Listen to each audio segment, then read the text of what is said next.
imperative that we try to figure out how we can impact things with the zeitgeist in our local communities, whether that's via politics, education, the commercial spaces, whatever we can do to try and make a difference and just bring these ideas to more and more people. And so, Isan, big call out, because I know you were out there, hit pavement, as they would say, and trying to do something on the political front. So God love you to that and for that, my friend. So sorry, Joanne, I just wanted to call that out for him.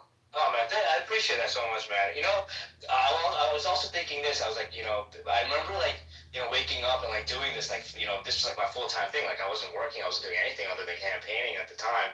And I remember thinking, I was like, this is such a, I was going for it because I just thought, there was no other answer, that there's no other, way to really fight this system. And even if I knew that I was, I was running up against there's no chance I was gonna make it. I was under there's no way. But I also thought that was something that I had to do, because if I have to at least get to the point where I was like, okay, I'm gonna do this because I want to make this normal. I want normal people to run for office and to be like, hey, look, he was able to get this far.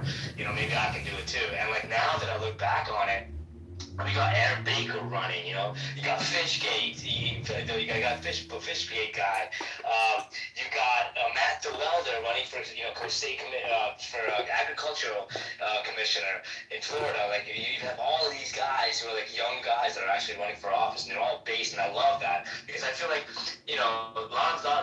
whatever part I play, maybe I didn't play any part, but I feel like I played a part in it, in them all running, and these young guys getting into the the political arena now. And I feel like everything that I did was so worth it, because I'm seeing it happen. The whole conversation's completely shifted, and there's more people that think like I do than there was any at the time I was running for office. I was the only one that was like, yo, what the fuck? This Israel stuff doesn't make any sense. And I was doing this interview for this TV station.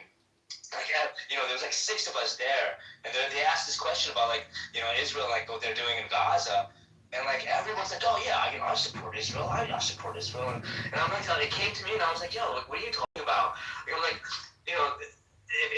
a person shot at me and ran into a school building, I'm not gonna fucking blow up the entire school to get this guy. It makes, what are you guys saying? They're supposed to be the most advanced military in the world. I was the only guy saying it. Now everyone is saying it, and I love that, because I feel like the conversation's completely shifted in 2 years, and I think it has everything to do with you guys, the work that you guys put in, the information you guys put out. That's how it gets out, and I'm so grateful for all of it, and God bless, man, and Godspeed.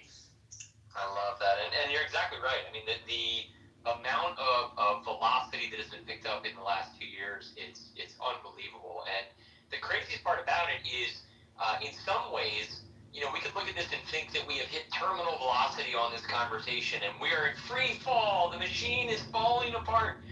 The reality, folks, if this is the snowball that's going to become the avalanche, we are still in the early phases of the Frosty the Snowman snowball-sized thing going down the mountain. And as it picks up more and more and more velocity, we are 5% the descent, maybe 2%, maybe 1%. As it picks up speed, it picks up additional, let's say, voices, additional amplifiers, and as we do, we go through, we learn more truths, like the one that we learned in this space with Gen X Girl, presenting the literal subversion of the priests, who are being shipped overseas for literal indoctrination so they can come back and tell all their parishioners that they need to support Israel. That is wild. Did not know the extent of this, did not know that it was massively organized, did not know that they're expecting to 10 to 20x the number of people that they have participating in this program next year. That is crazy.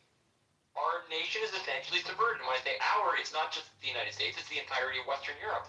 And so as more and more people notice, and the voice gets louder and louder, a lot of those that we talked about this once upon a time that are open-minded, but they were just a little uncomfortable, well, they're certainly going to join our ranks, as will eventually even those that currently call us anti-Semites, because they don't know anything different, because they've been so propagandized.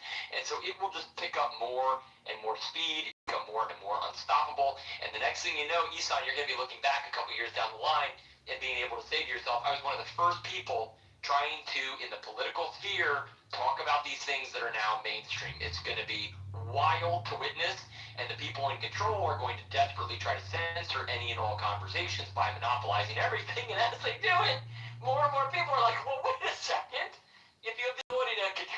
everything and censor everything and criminalize the act of commenting on these things, maybe those crazy guys are right.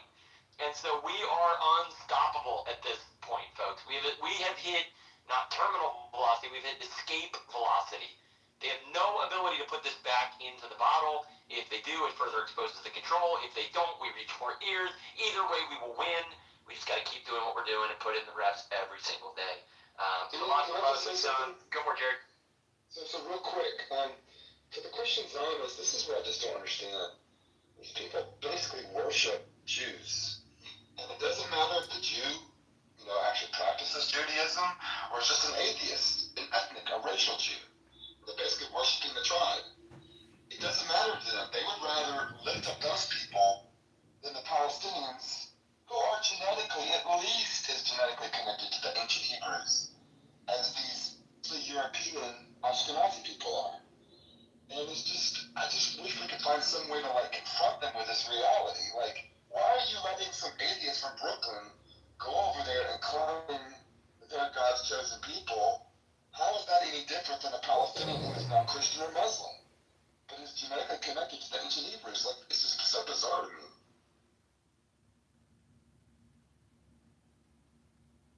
Hello? Yeah, no, it is super bizarre, and I agree with you, Jared. And let's go to the next hand, and we do have a lot of hands right now. So let's try to keep it short so that everyone can talk, and thank you so much. All right, Karan, go ahead, sir. Thank you, Joanne. Ian, you're on fire today. Seriously, man. Thank you for that. That IQ thing you brought in, that just really gives out perspective. And this is what it is. This is the bottom line. This is what exactly. And if you actually weigh in, pretty much anybody on this, whatever Ian said today, was you'll be able to actually figure it out, where everybody stands and where the problem is. The issue is that yes, I hear a lot of, and especially in your second bust out, in terms of actual hope and how this thing is going to actually evolve into something really greater. And thank you for that. We need that in troubled times, and we need those reminders. But you know what? There was more difficult task earlier on. If you can actually shift the narrative from who killed Jesus, Jews killed Jesus, to Jesus himself was a Jew, that was more difficult task. And then now it's going to be not easier to actually get this uphill task to kind of spread this out. But I'm really hopeful. Everybody is hopeful.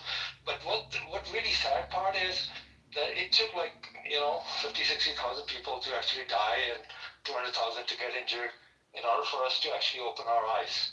It was there.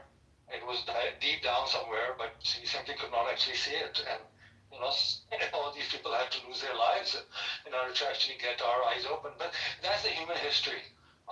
We come out from the ashes more stronger, and that's what our job is, that whoever actually has the eye open, the inside eye open, should actually wake up. And Jared, don't be surprised. It's not just the Christian Zionists. You would be surprised there are so many Muslim Zionists. So this is Dr. Houta, who still believes in the two-state solution. So here we go. I mean, it's not just the people in space. Literally the infiltration has gone on to the level that it's unprecedented. I mean, literally in the past 100 years or so, how the whole framework has been actually come about. That you actually find a notion which is going to be kind of subtle, and then you're going to be part of the elite club, and you're going to have all these meetings, and you're just going to be part of those rubbing the shoulder with those kind of people, and then that's how you get into this, and that's what the whole narrative business is. So you'll be surprised there are more Muslims than probably the Christian ones, but they are hidden. So thank you, Ian. And truth, obviously, I mean, his space is kind of midnight for a lot of people, but he's an encyclopedia. And I always request that please, now this Wikipedia is coming out, we have to get the truth in a textbook form, because soon this narrative business is going to actually change into something which is going to actually taint everything. And our next generation probably won't be able to actually recognize what the actual real history was. So I think that's our responsibility to actually get not just the word out in the live environment, but also get this part of the actual textbook. And that's the biggest challenge. Thanks. Back to you, John.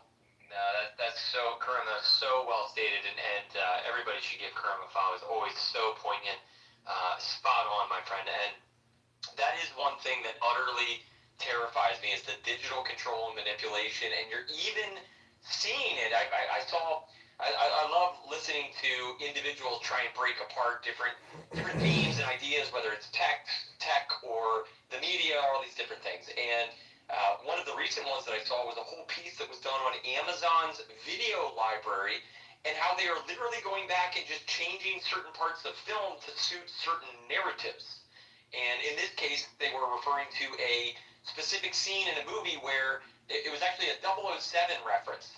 For anybody that might remember the character Jaws, not the shark, but the big man. And there's a romantic scene that he has because Jaws, the reason for the name, that he's got metal teeth. That's talking about an unfortunate weapon to have to use to bite people and get all close. But so Jaws, in the movie, the man with the big metal teeth, who's the big scary monster, ends up falling in love with a woman who has braces. And the irony, the humor, the whole reason for the scene of them walking off into the sunset is because the woman has braces and therefore they both have metal teeth and therefore they fall in love. Except Amazon, now that they own the 007 property, decided to get rid of the braces because I guess they found it offensive or something along those lines. So now you have a scene in a movie that makes literally zero sense because instead you're just like, oh, I guess the big scary monster and this woman fell in love and they smile at each other awkwardly for reasons nobody understands. Because for the future going forward, the woman doesn't have braces anymore because it didn't suit some narrative. And what's my point is that they're going to do this to everything. Every book, every movie, everything. And it's the exact same thing that they did in Orwell's 1984, which is why they had the entire Ministry of Truth, which ironically pushed endless propaganda. Right? So that's what we are going to see, and you should not be remotely surprised that the White House now wants to put out their own version of AI that's going to be the truth AI. It will be the truth of everything. And when you say, hey, Graf, did Donald Trump convert to Judaism, or so did this newscaster say? No, never happened. Did Donald Trump's daughter marry a Jew? No, didn't happen. Did Howard Lutnick live next to Jeffrey Epstein? Nope, didn't happen. It's offensive that you would ask that, though. You can see where all of this will go.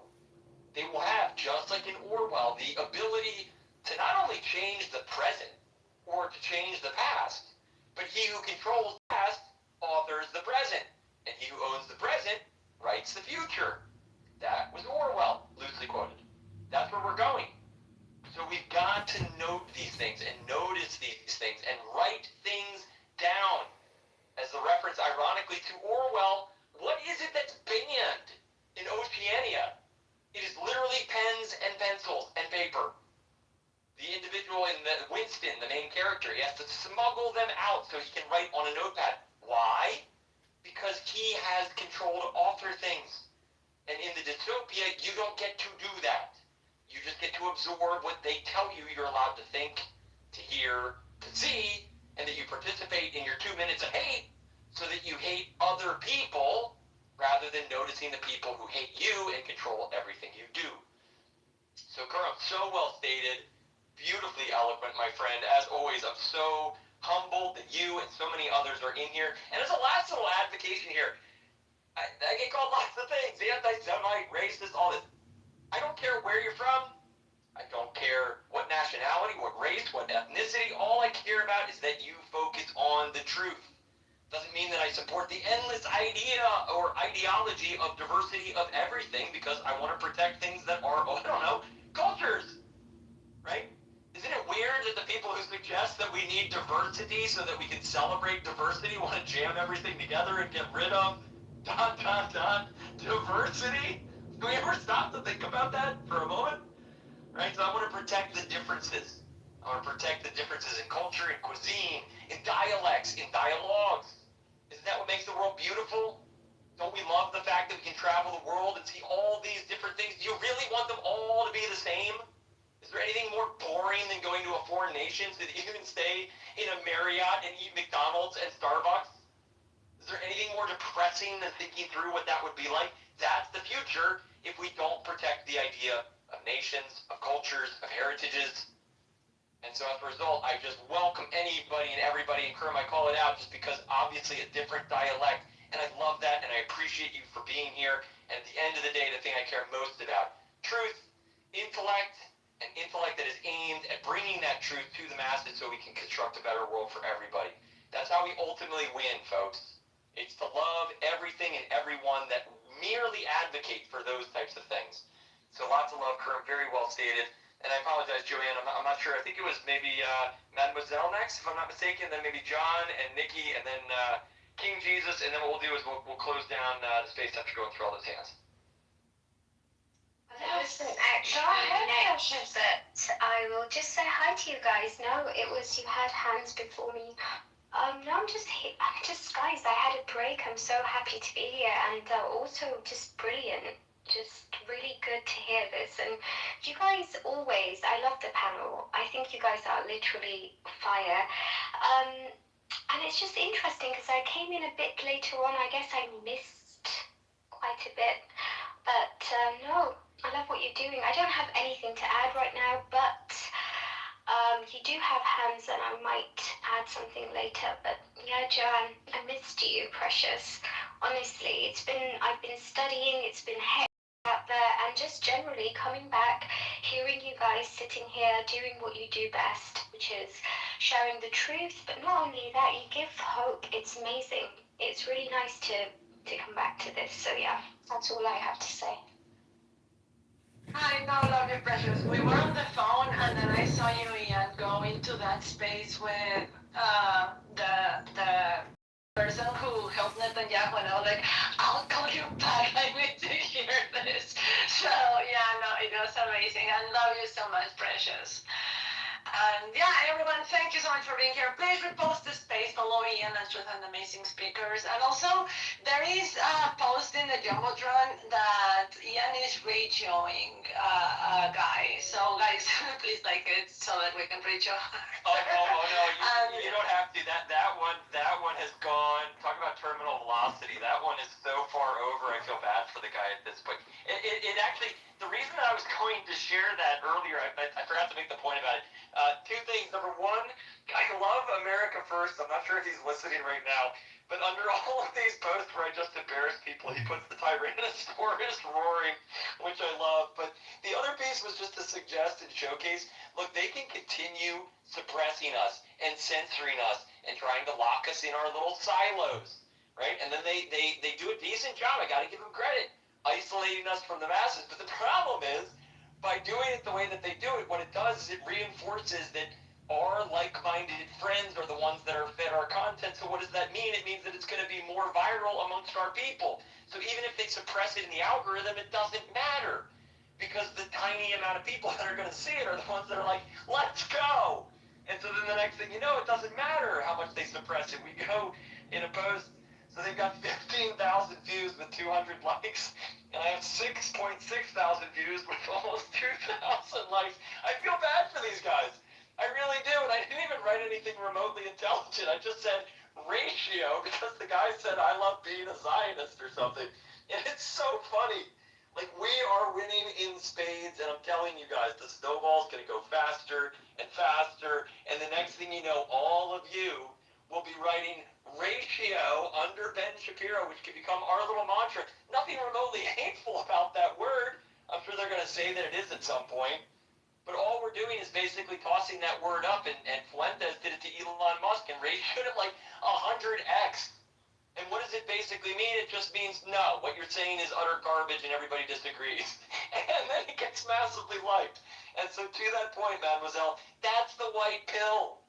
You cannot suppress people and censor people and hate people into loving you. That's not how this works. This is like the psychopathic girlfriend or boyfriend that's like, you will love me, as they're squeezing the person to death. That's what is happening. They have to not only control, but they also have to have us love them for trying to be tyrannical, psychopathic, totalitarian control addicts, right? So we are going to win because our ideology is rooted in the good. It's rooted in, for what it's worth, the idea of rebellion, which has always been something that people will flock to when it is good-natured. Right? Think of every hero that you've ever admired. None of them had the easy path.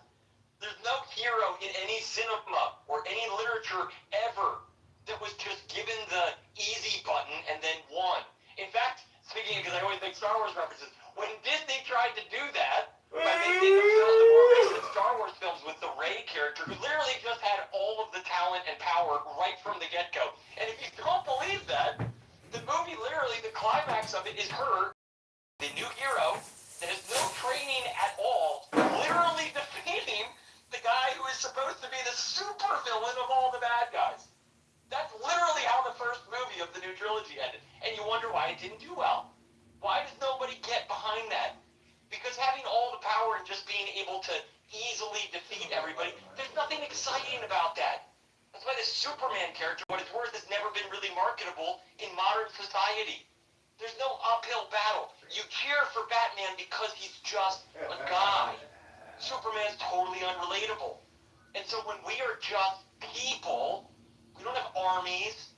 Truth and Joanne, I don't have TV studios and BlackRock pumping our messaging into everybody and saying, these guys are cool. No, we're the opposite of that. We're the little scrappy people, right? That is what we are. We are the three musketeers, and all of you are the fourth. You are all D'Artagnan, and we are going to take down the evil empire with just truth. It's romantic, it is attractive, and it is something that people will always get behind. They just have to hear it. So just keep doing what we're doing. We are going to win. Kurum, so many love, so much love. Mademoiselle, we're always going to put out the white pill because there's no amount of control they can have that will ultimately defeat us as long as we refuse to give into that. That's as a last little comment. That's why they're pushing all the propaganda. That's why they're giving us, for what it's worth, X, and allowing us to think that we have a voice on here while they endlessly gaslight us. They want you, and I've seen a lot of people unfortunately do this, they want you to say, what's the point? Why participate? It doesn't matter. I can't be monetized. I can't grow my follower account. Why would I? That's what they want you to do. The thing they don't want you to do is to keep screaming into the ether. And as maddening as that may sound, that is the most romantic thing that you can do. Because when you have literally no benefit except for merely pushing for that which is righteous, that which is true, and that which is pure, you become, in a sense, Christ-like. Not Christ, but Christ-like.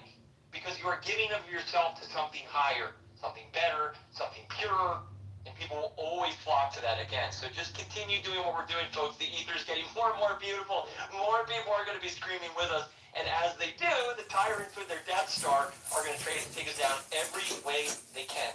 But they won't be able to, because truth is eternal. It is that fire, it is that light, and it is going to guide us all to a better tomorrow. So just keep doing Hey, Jacob! I'm in Lakeview. Come on over. Let's get a beer. John or Nikki, I can't remember. Hey, this is John. I'm running for Congress in the 16th district against an APAC candidate. I think there's a lot that we agree on, some we disagree on, but 90% of everything we agree on. You're the same. Well, you have your opinions, I have my opinions, but I think Do you stand with Israel? I stand with America first, and we need to make America great again by stop giving Israel $1, and we need to stop giving every country on the whole planet $1. You just gave $800 million to Ukraine.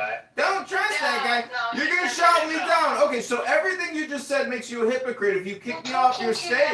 Excuse me, you were talking too loud. Well, you're talking too British. Don't know what to tell you, sweetheart. Turn your volume down. There's a volume control on your phone. Whoa, John. Hang on here.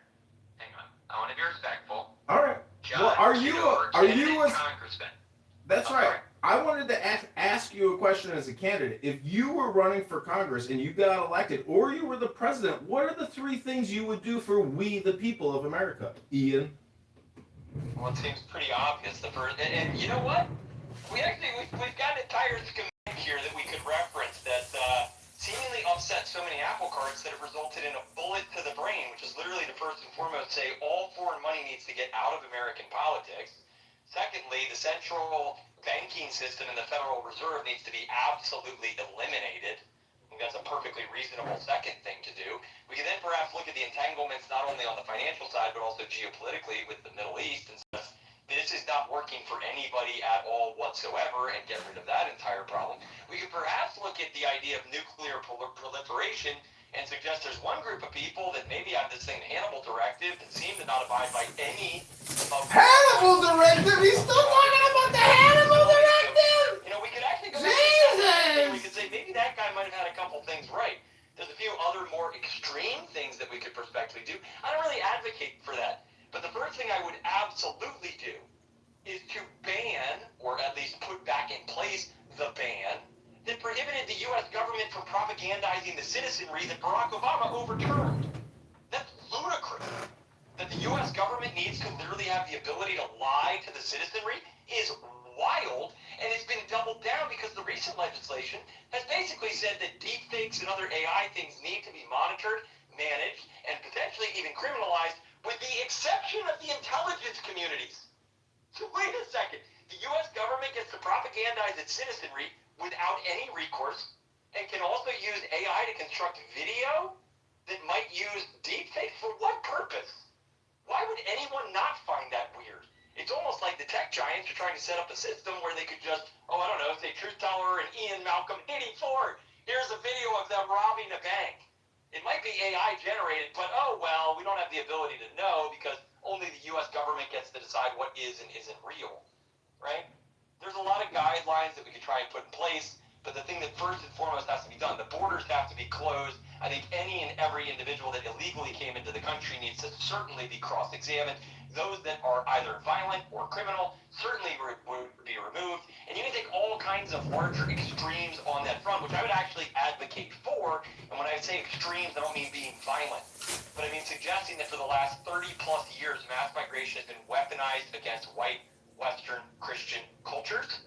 That is not humane, because you can suggest that it's the humane thing to do for people that come from the third world, but it's not humane to those that live in the first world to ruin it on the basis that they need to be empathetic and tolerant of other people. That's not how the world works. You don't get to just take people and stab them in the side and say, well, if you reject this, it's because you're a bigot. That's not how it works. So those are the things that I would do, John. I'm not sure if those are at all of interest. Empathetic and tolerant of other people. That's not how the world works. You don't get to just take people and stab them in the side and say, well, if you reject this, it's because you're a bigot. That's not how it works. So those are the things that I would do, John. I'm not sure if those are at all of interest. Maybe they're terrible ideas. I don't know. But what I can tell you is, guys, would do. I think the central banking piece, the borders, those are some of the most important and critical, but I'd be curious for your thoughts because I think you're brilliant, my friend. Yeah, so in terms of how to deal with the Jewish occupation, of America, of course, repeal the Federal Reserve and ensure that, the Treasury remains in-house and that no foreign entity can control the monetary policy. And of course, banish all of the pro-Jewish lobbies, like, of course, AIPAC, the ADL, J Street, UDP, and ensure there's no more influence, any foreign influence on Congress, of course, Senate, presidency, or any of the political entities, mayorships, the councils, etc., the judges. They control them all. They have their tentacles spread out across America. And then, the media be owned by any of these people either. They should all be objective, independent, and not just pro-profit. They should not. I don't think they even should be publicly traded. In some sense, some of them should be nationalized. And the way you impose a check and balance is with the government that's actually accountable to the people. Let's say an annual election with a simple image test so that they can't balance a budget, they get fired. It's that simple. And the election goes just very simple. It's like maybe 2 or 3 weeks with a very limited budget, one debate. And then, any major law or reform that take place would be through, some kind of referendum where the public would vote for or against it. And if, special funding is required, then the public would fund it. And if the money's not there, then it won't happen. You spend what you have. You don't get access to unlimited amounts of funds. With a fiat currency, you can just continue devaluing. Yeah, so no more fiat currency either. Ideally, a currency based on, labor-backed currency. With zero debt, zero interest, of course, and no usury. of course, no more degeneracy. That would be banned as well. Pornography, OnlyFans, Pornhub, all that stuff banned. And the idea to revert back to a traditional nuclear family. Just promote heterosexuality and banish any homosexuality in public. That would have to be like closed doors. You just can't control. It's be unrealistic to try to control it. You can still have gay sex in private. Promote more traditional lifestyle. Revert back to what's worked for centuries. This sustained, civilization without which we cease to exist. Force battle the vaccines, big pharma crap as well, and revert back to traditional medicine as well, to focus on health, which Jews have been destroying for many decades now, which has impacted birth rates significantly, especially with all the vaccines they push, over 70 doses. So, that's just my little basket of things that change immediately. But health is, I think, key. Banning all these big pharma drugs that are out there, causing all kinds of problems, side effects, and worsening health outcomes deliberately, and also impacting life expectancy, plus, how deaths are occurring, which now is far less so due to natural causes, but instead due to some terminal illness, which is what they want, which gives them the opportunity to try to bankrupt the American public, because, well, healthcare costs are so expensive. But you can significantly minimize healthcare costs. The $4 trillion plus that it costs is, to push for healthier lifestyle and prevent preemptive medicine, preemptive health preemptive lifestyles that will minimize the need to ever even need to consult a doctor, if at all. Doctors have been put on a pedestal for far too long, overpaid, over relied on, and the AMA and even all the medical associations and textbooks seem to be revised back to what they were. The Rothschild medicine needs to end too. So that's my little summary of what I would do if I were in power. I bet John agrees with me on every single point. Of course, there should be zero foreign aid to any countries. That's an easy one. And Israel will cease to exist after that, because, well, they're not self-sustaining, are they? They're a charity case. I'll leave it there. Yeah, I agree with a lot of it. I think at this point, to say that all things shouldn't be considered as futile. In my opinion, we live in a real bad society, clown world is really bad right now. It's the worst I've ever seen it. And judges and lawyers and doctors, if you're in on the grift, you don't want a thing to change. Medicare, Medicaid at $4 trillion a year, nobody wants that to change. The Republicans just voted for Obamacare. They just gave another $1 billion to Ukraine. The Republicans are indebting this country. The Democrats are as well. The uniparty is real. Congress authorizes the Federal Reserve to spend this money, so we borrow it from them. These are all future tax liabilities. But the thing is, it is a banana republic now. But Venezuela is a bigger banana republic. The Zimbabwe dollar is a bigger banana. It is a global fiat banana republic. But we still have the biggest military. So we are like the biggest mafia organization on the planet. And look at the NATO budget. Look at all the wars.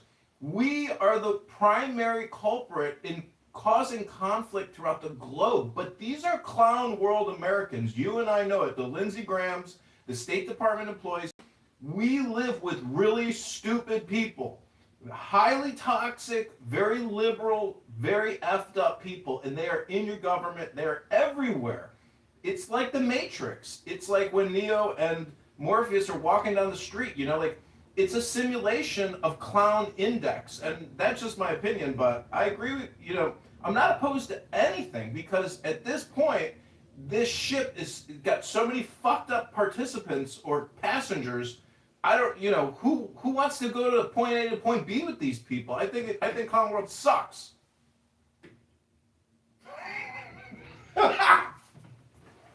It's crazy that you called Lindsey Graham.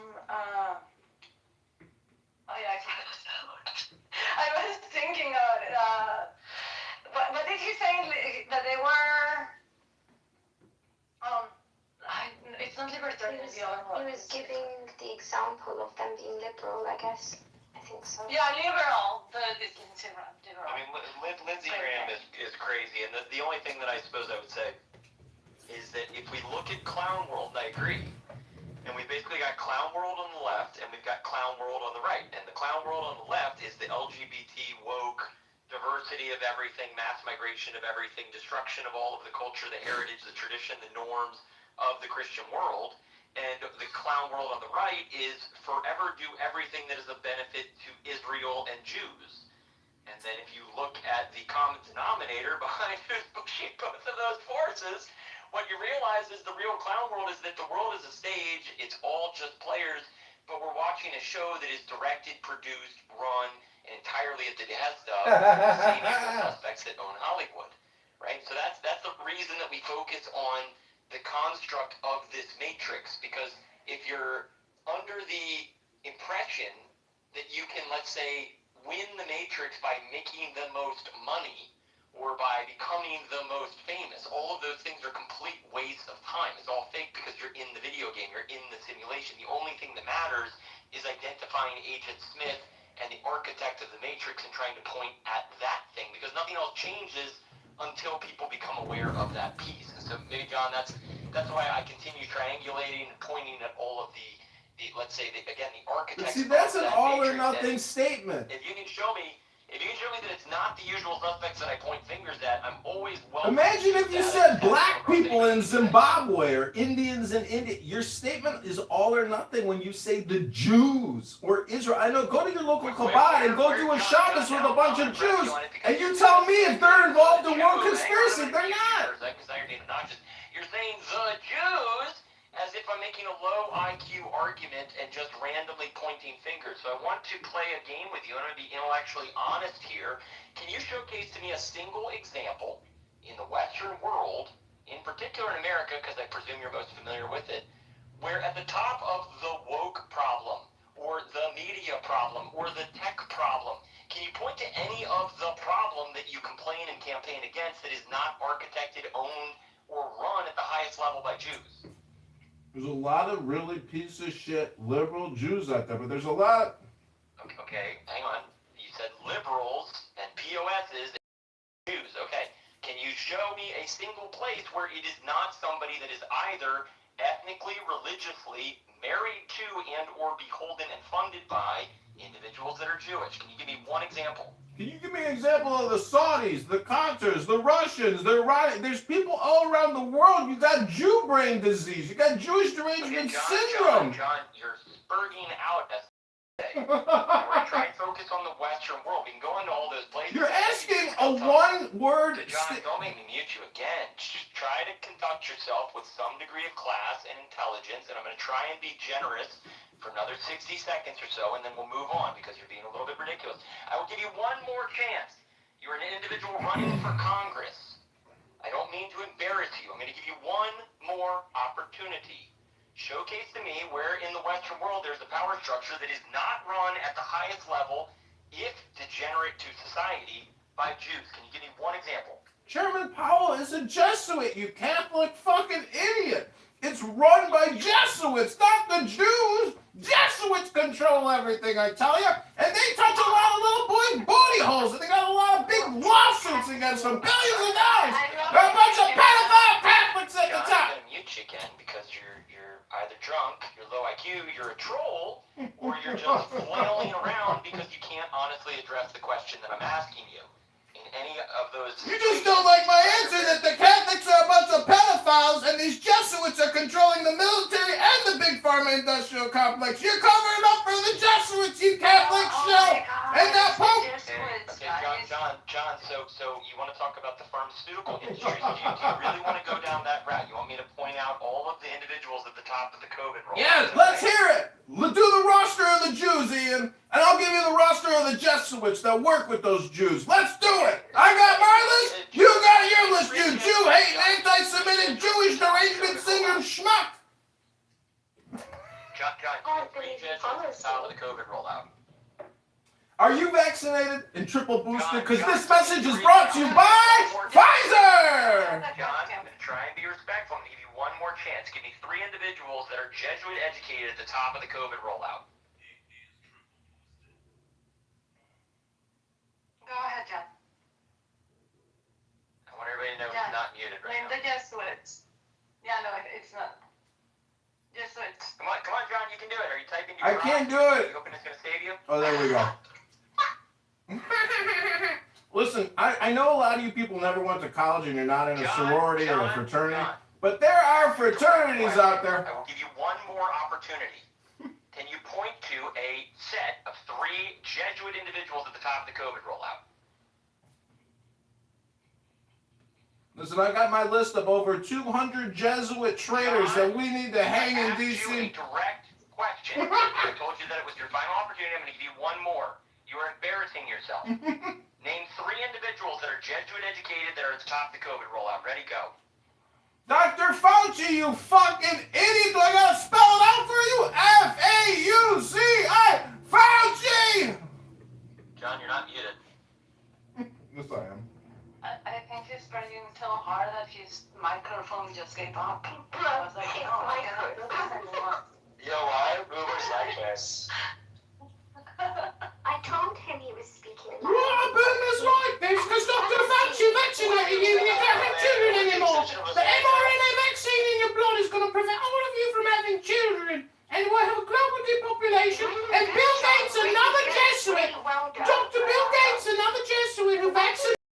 Won't let you go on your trip to the southern Spain. Oh dear me, because we're going to get another booster, darling. Got to get another Pfizer, Moderna, J&J, AstraZeneca, put in so they took us.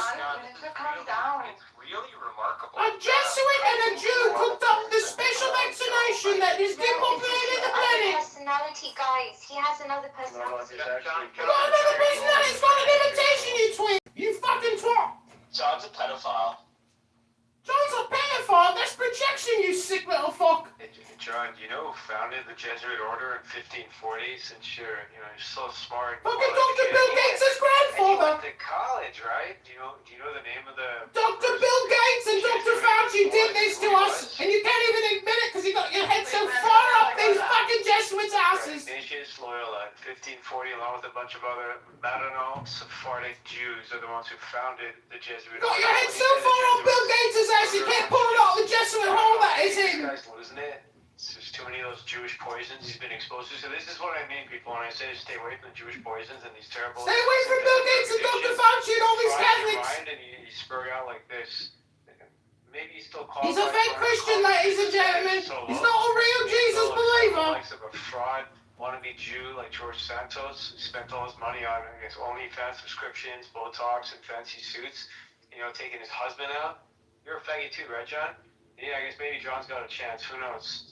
That's projection, but George Santos is a faggot. George Santos and Milo Yiannopoulos are indeed faggot cocksuckers. Don't take advice from faggots, kids. Okay, hold on, John, be serious for a second. How much money have you got? You have more than $90 since the last time we spoke after being like 15 for shekels. He has to make a total ass clown of himself because he can't go to Israel. They won't pay for his trip because he's not qualified. He's just doesn't have enough of a network to qualify that he can get his all expense paid trip to Israel. So he's got to really simp and humiliate himself in spaces before It's a humiliation ritual, ladies and gentlemen. The Orthodox Jews are making me humiliate myself. You were blackmailing you at all, or are you just that far, not even on the first rung of the Jewish ladder? This is a humiliation ritual. I'm participating in a humiliation ritual for the Orthodox Jewish organization, for the NJC and the AIPAC. Then what? I'm getting paid to do this, folks. The Jews control everything, and they're paying me to do this right now.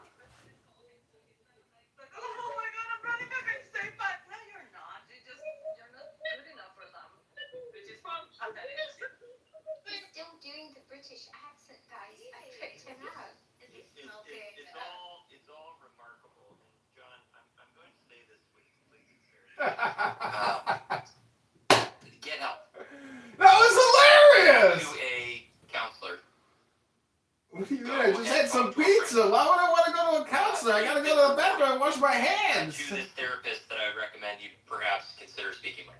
Share this with them. And Oh, I'm getting therapist recommendations now from you, Carol. That's how I spend my days, and ask them for an evaluation. It's projection. This is all projection. We got it. It's called the projection. Go back to the space and provide a recap, because I want you to get better, John. What we just kind of witnessed, and I say this with complete sincerity. I think the kids would call it cringe, because it was beyond embarrassing. And I'm not only embarrassed on behalf of you, I'm embarrassed on behalf of listeners that had to listen. myself that this was part of the conversation. There's a lot of things that are obnoxious. There's a lot of trolls. There's a lot of people who want to disconnect from reality, and there are those who are disassociated from it. And I think you might fit into the final bucket. And so again, John, I say that with all sincerity. I'm not a doctor. I have no medical expertise in this regard. But consider it. Consider speaking with a therapist, a psychologist, and again, share this with them. And if it was a troll, then in that case, perhaps this also is. Nice one if it was a troll. Classes. Go and do stand-up and improv. I'm already doing it right now, baby. Actually, if I'm not mistaken, We're doing it right now. Ian Malcolm and 84. there's a little school, I can't remember what it's called, but a stand-up school that's part of that. It's a feeder program. Largely run by Jews at its highest level. Ooh, back to the Jewish teachers. Jewish masters. Go there. It's either psychological, maybe illness, in which case I pity you and you have my empathy. Or perhaps you're trying to be humorous and you're just really bad at it. Maybe the classes will be a solution for you. Bad at it? I just crushed the show. You're not wanted. I don't want to see you here. I'm not wanted in his spaces. He doesn't want to see me anymore. And I will not give you a mic going forward. Woo! I got bad with the Ian Carroll show. And I hope that you find happiness wherever it may take you. Ian Malcolm banned me from the show. Banned from the Ian Malcolm 84 show. Go ahead, miss.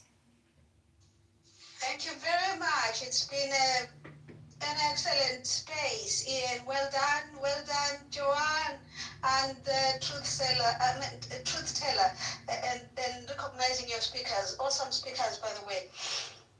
But I wish to challenge American community, and I pray that one day you will find it in you to act on this.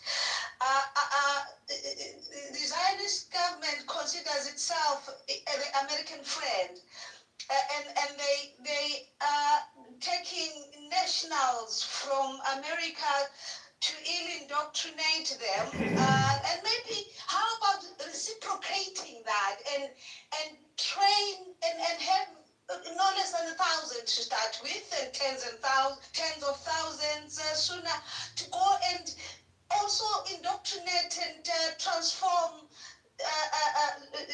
Zionist children, and whether they are fake or true Jews, but they are ill-indoctrinated, they are held hostage, they cannot even converse over the Hannibal Directive, and their children are destroying donor help. They need help. The only superpower we have under the sun is the friend of Israel, America.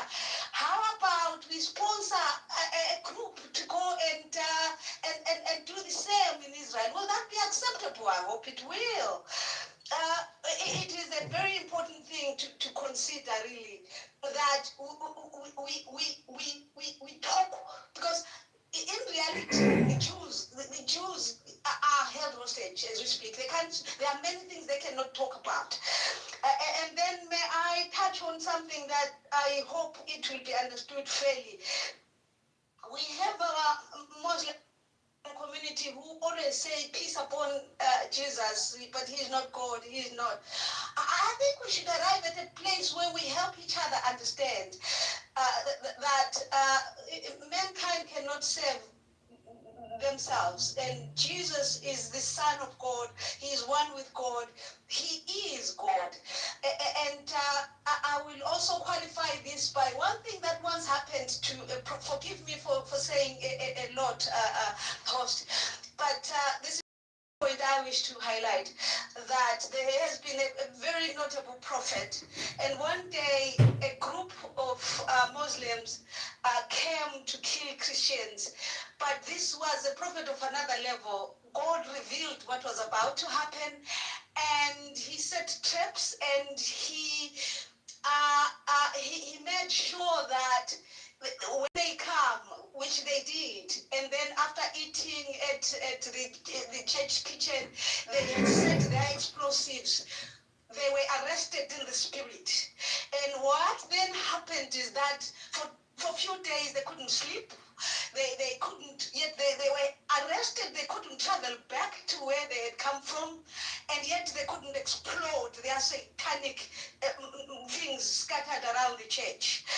I am trying to say, yes, it may be nothing to do with the Islamic religion, but these people claimed to have been initiated using the Quran.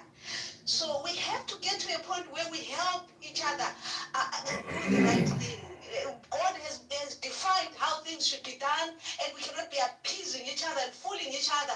And it is of concern also because even the Gazans and the Palestinians, at times, some people from the Ian Jewish derangement show, Jewish show. They are not suffering because they are Muslims.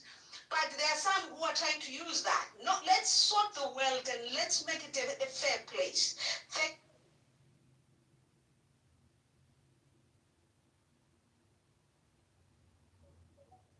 Amazon, despite coming off of their really good quarter, almost everything else in the large cap tech basket is well off its highs. And yeah, but Jake, those are crowded trades. They are, and so they're becoming a source of fun during this rotation, right? Yes, it's a source of funds, and I totally get the rotation. But look at like the XLI, okay, the industrials ETF. Look at 100% agree. All time closing high. 100%. That's where the opportunities, Joe. Exactly. 100% agree. And by the way, in XLI, there are many these defense contractors as well. So, and there has always been tremendous amount of opportunities there to make money. And yeah, 100% correct, right? So XLI, IYT, retail is now waking up. And I think there's some fundamental narrative shift that need to happen in chemical space, but even materials are starting to look better and better each week that goes by. But broadly speaking, if you were to bucket all of it, I think you could say that the signs that we're seeing would suggest a shift towards large cap value, cyclical value basket. Not defensive value. There's a very big difference. Not defensive value. I'm not saying go hide out in Staples. I'm not saying go hide out buying Coca-Cola and Kimberly-Clark's of the world. I'm saying cyclicals, buy railroads, buy Union Pacific, buy smokestacks, all these cyclical value. And again, I'll just say this, but I know that I think this is the environment that's coming. I think this is a beautiful time for O'Hare to make a lot of money next year. Only O'Hare. Well, he is probably the best large cap value or even mid cap value guy that I've known on Twitter. There might be others, but he's probably the best one I've ever come across. So yeah, so I'll put him at the top until I find somebody else. But just ask you this. If this line of thinking, which I think you and I sort of agree, right, largely speaking, this rotation, if this is correct, does it not worry you then about cryptos? Does it not worry you then we could be entering into a period where crypto could just take a very long rest and go nowhere?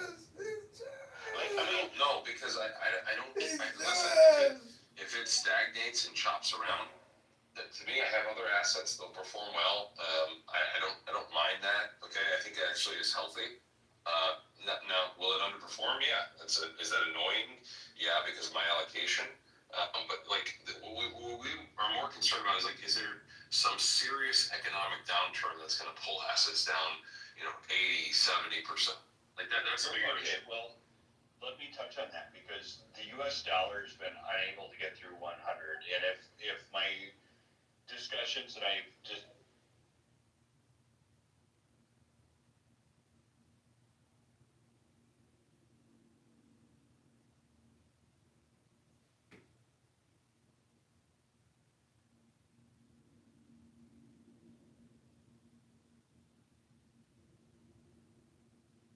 your perspective has never been told. Do you think you were successful?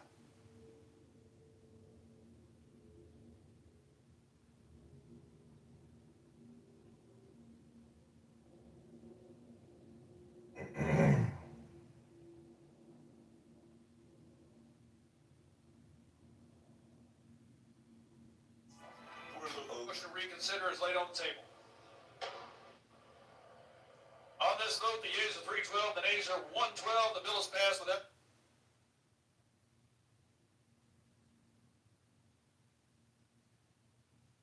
objection. A motion to reconsider is laid on the table.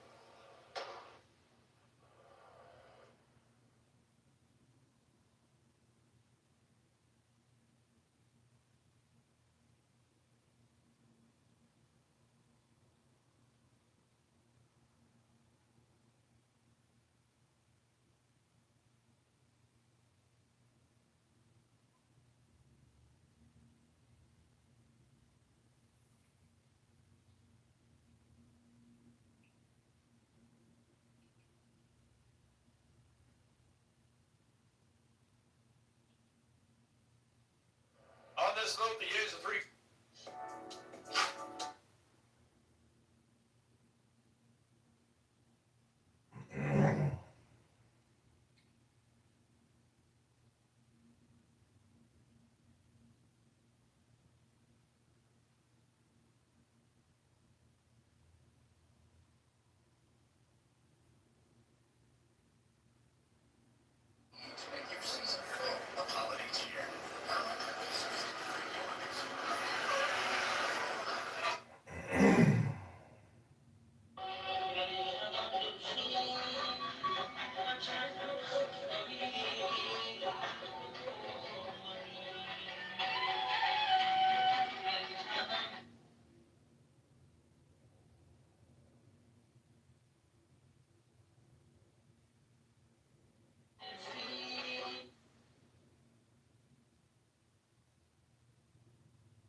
I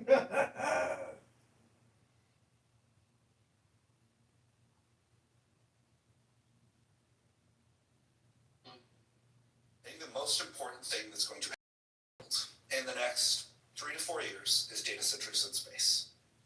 If you think about it from first principles,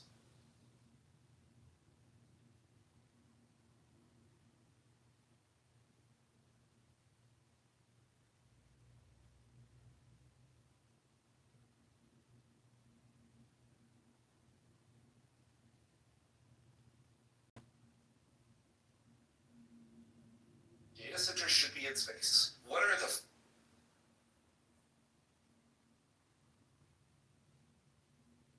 fundamental?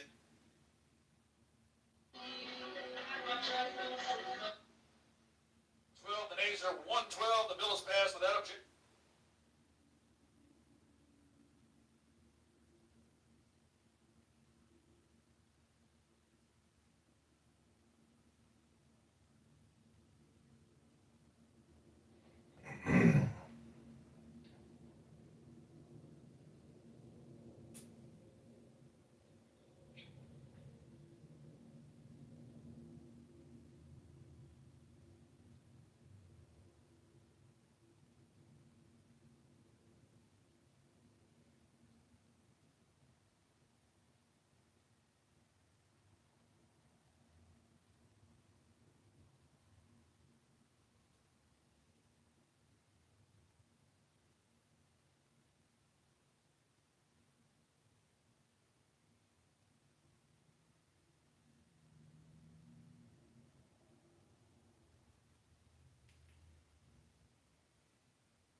if this is an informational warfare type agenda, which it is, I think we can all at least agree in some part that that is a big case. You know, it's a technology war, and if all this information is all of a sudden all readily available to us, what are we missing here? And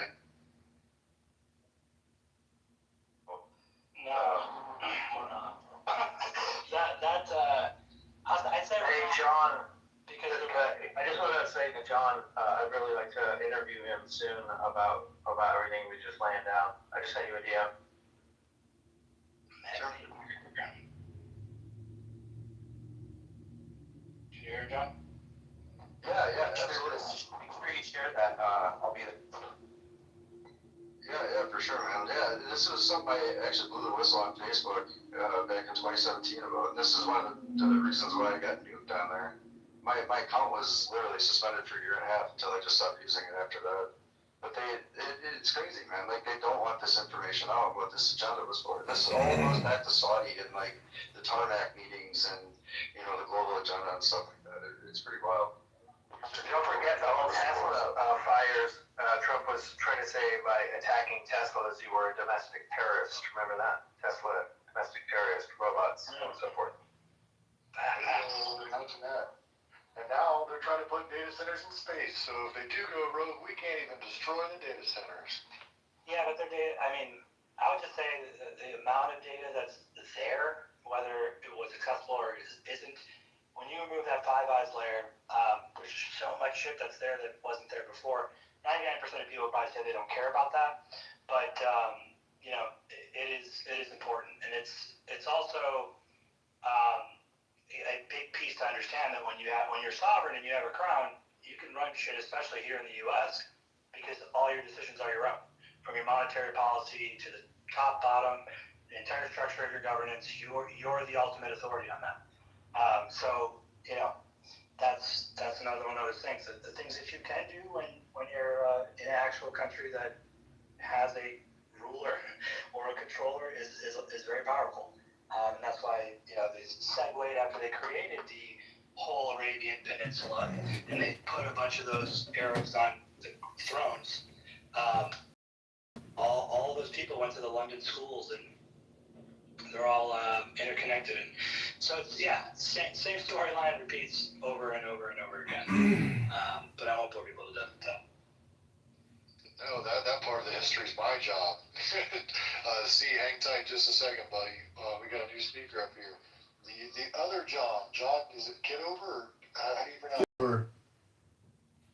Kitover. I'm running for Congress in Illinois 16, but when I hear somebody saying that we're putting data centers in outer space, I have to basically come to the conclusion that there's so much clickbait and so much stupid content out there, and the fact that we talk about it and listen to it, like I've, you know, gone on diets and fasts of all this stupid content and surrounded myself with books, and thank God we have effing books, because otherwise you listen to just nonstop clickbait and stupid shit all day long by clown world people who want to fill your stupid consciousness with, we've got to put data centers in outer space. This is the most important thing in society. Not your property taxes, not your homeowner's insurance, not your sales taxes, not your gas prices, not everything that you use in your real life to exist. We've got to now start really seriously considering, worrying, and then start investing all of our money and work an extra day a week so we can get these huge, massive data centers in outer space. It's like, anyways, I'm just, you know, ranting, but looking forward to being in your space. Hey, welcome in, John. What a way to break in, dude. And hey, to that point, I'm probably a little autistic, to be entirely honest. But I have a laundry list of links and, you know, things that I found to be interesting. Like our grandparents would clip newspaper articles, you know, decades ago. And I have an article somewhere in my hidey hole about a federal contractor that was either awarded or in the process of being awarded a grant that would have enabled them to produce space-based megastructures. And I found that the source document is actually real. It's a real thing. But yeah, you're right, dude. It is the most obvious and glaring thing. NVIDIA came out. glad he wasn't saying it didn't exist for a minute. I was like, oh my god. He's like, oh, it's so big. I'm like, oh, they're doing it. I was like, wait a minute, no, they actually are. But the crazy thing about it is, you rewind back through time, this conversation's been going on for a long time, and they're looking at trying to harvest more energy from the sun by solar or whatever it is, and then the argument comes out that, oh yeah, well, in a vacuum, it's technically easier to heat or cool. And, the whole conversation exists. But like 3-4 weeks ago, like I was getting into, NVIDIA had acknowledged one of the posts that I had propagated and contributed to, as well as a couple others, the fin twit, if you will. Why would a corporation that large come out and say, we are not Enron? But their business practices clearly indicate that their revenue models are circular at best, and they operate on a 12-month forward projection, which are being accused of being like Enron. Yeah, because they are. The whole thing is money laundering. It's a giant circular model of like left pocket to right pocket to this dude's left pocket to that. They even marry dudes so that they can enjoy the fringe tax benefits. Like, it's the most ridiculous thing I've ever seen in my life. But they're not lying because they're not named Enron, so there's that. Yeah, they're NVIDIA with an E-N. Like, come on. Well, and what was the last, quote, data center, going back, let's say, 20, 25 years ago, that was introduced on the East Coast, I believe, actually, in Massachusetts, speaking of Commonwealth, that was part of now CIA, FBI operations. Yeah, remember when AWS East went down? Oh, by the way, it's Norfolk, Virginia. Uh-oh. Yeah, now we have the fusion centers of space pretty much being implemented. Freaking space lasers. Marjorie Taylor Greene was right. Holy shit. Yeah, and those flying whales, they have laser beams. I mean, freaking shark. Freaking laser beam. Where John go? Where are you running, John? You're running in. I'm running in Illinois 16 versus Darren LaHood. And chemtrails or contrails, as they're called on YouTube.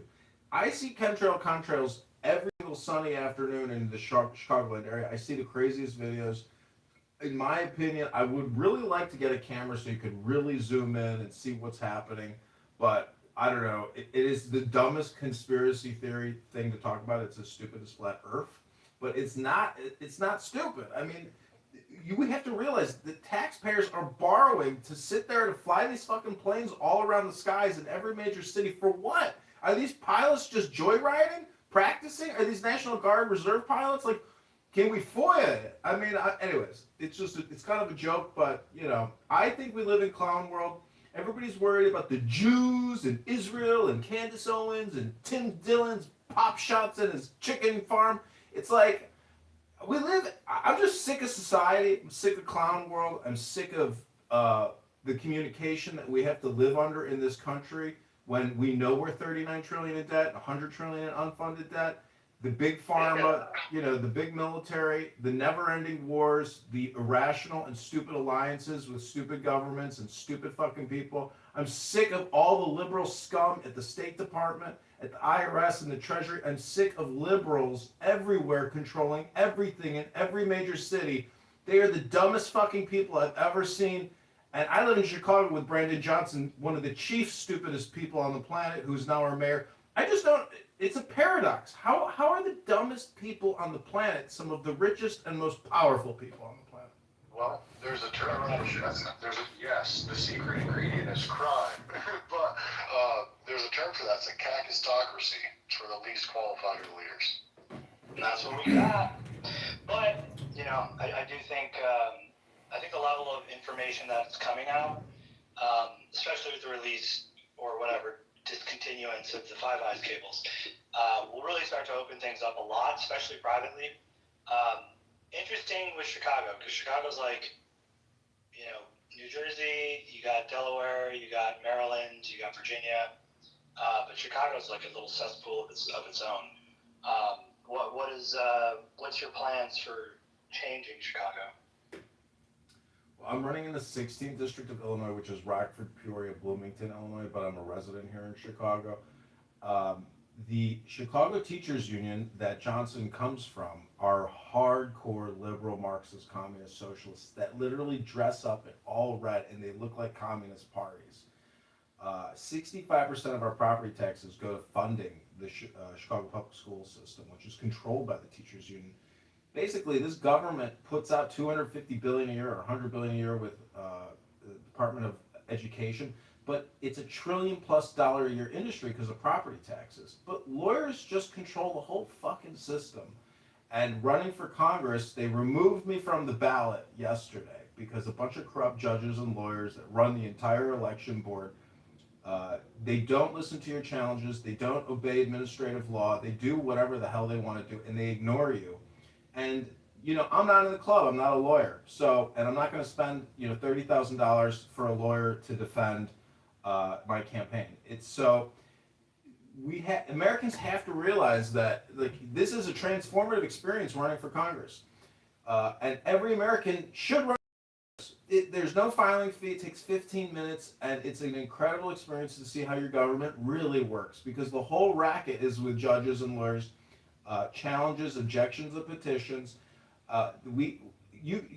Constitution, there's only one agency in the Constitution, the Department of Commerce's, of course. you know, a Census Bureau. So, I don't know, I mean, I know it's 2025, but, I don't know. I'm just like, you know. No, I'm with you. I'm glad you're embracing it too, because like it can become very daunting and almost like discouraging. But from my perspective, like it's actually a really good thing, because you never would have people looking this deeply into the corporate structure of cities or boards or different parties, and that stuff is like it's the juice, right? It's you really find out how the machine actually operates and works underneath the hood.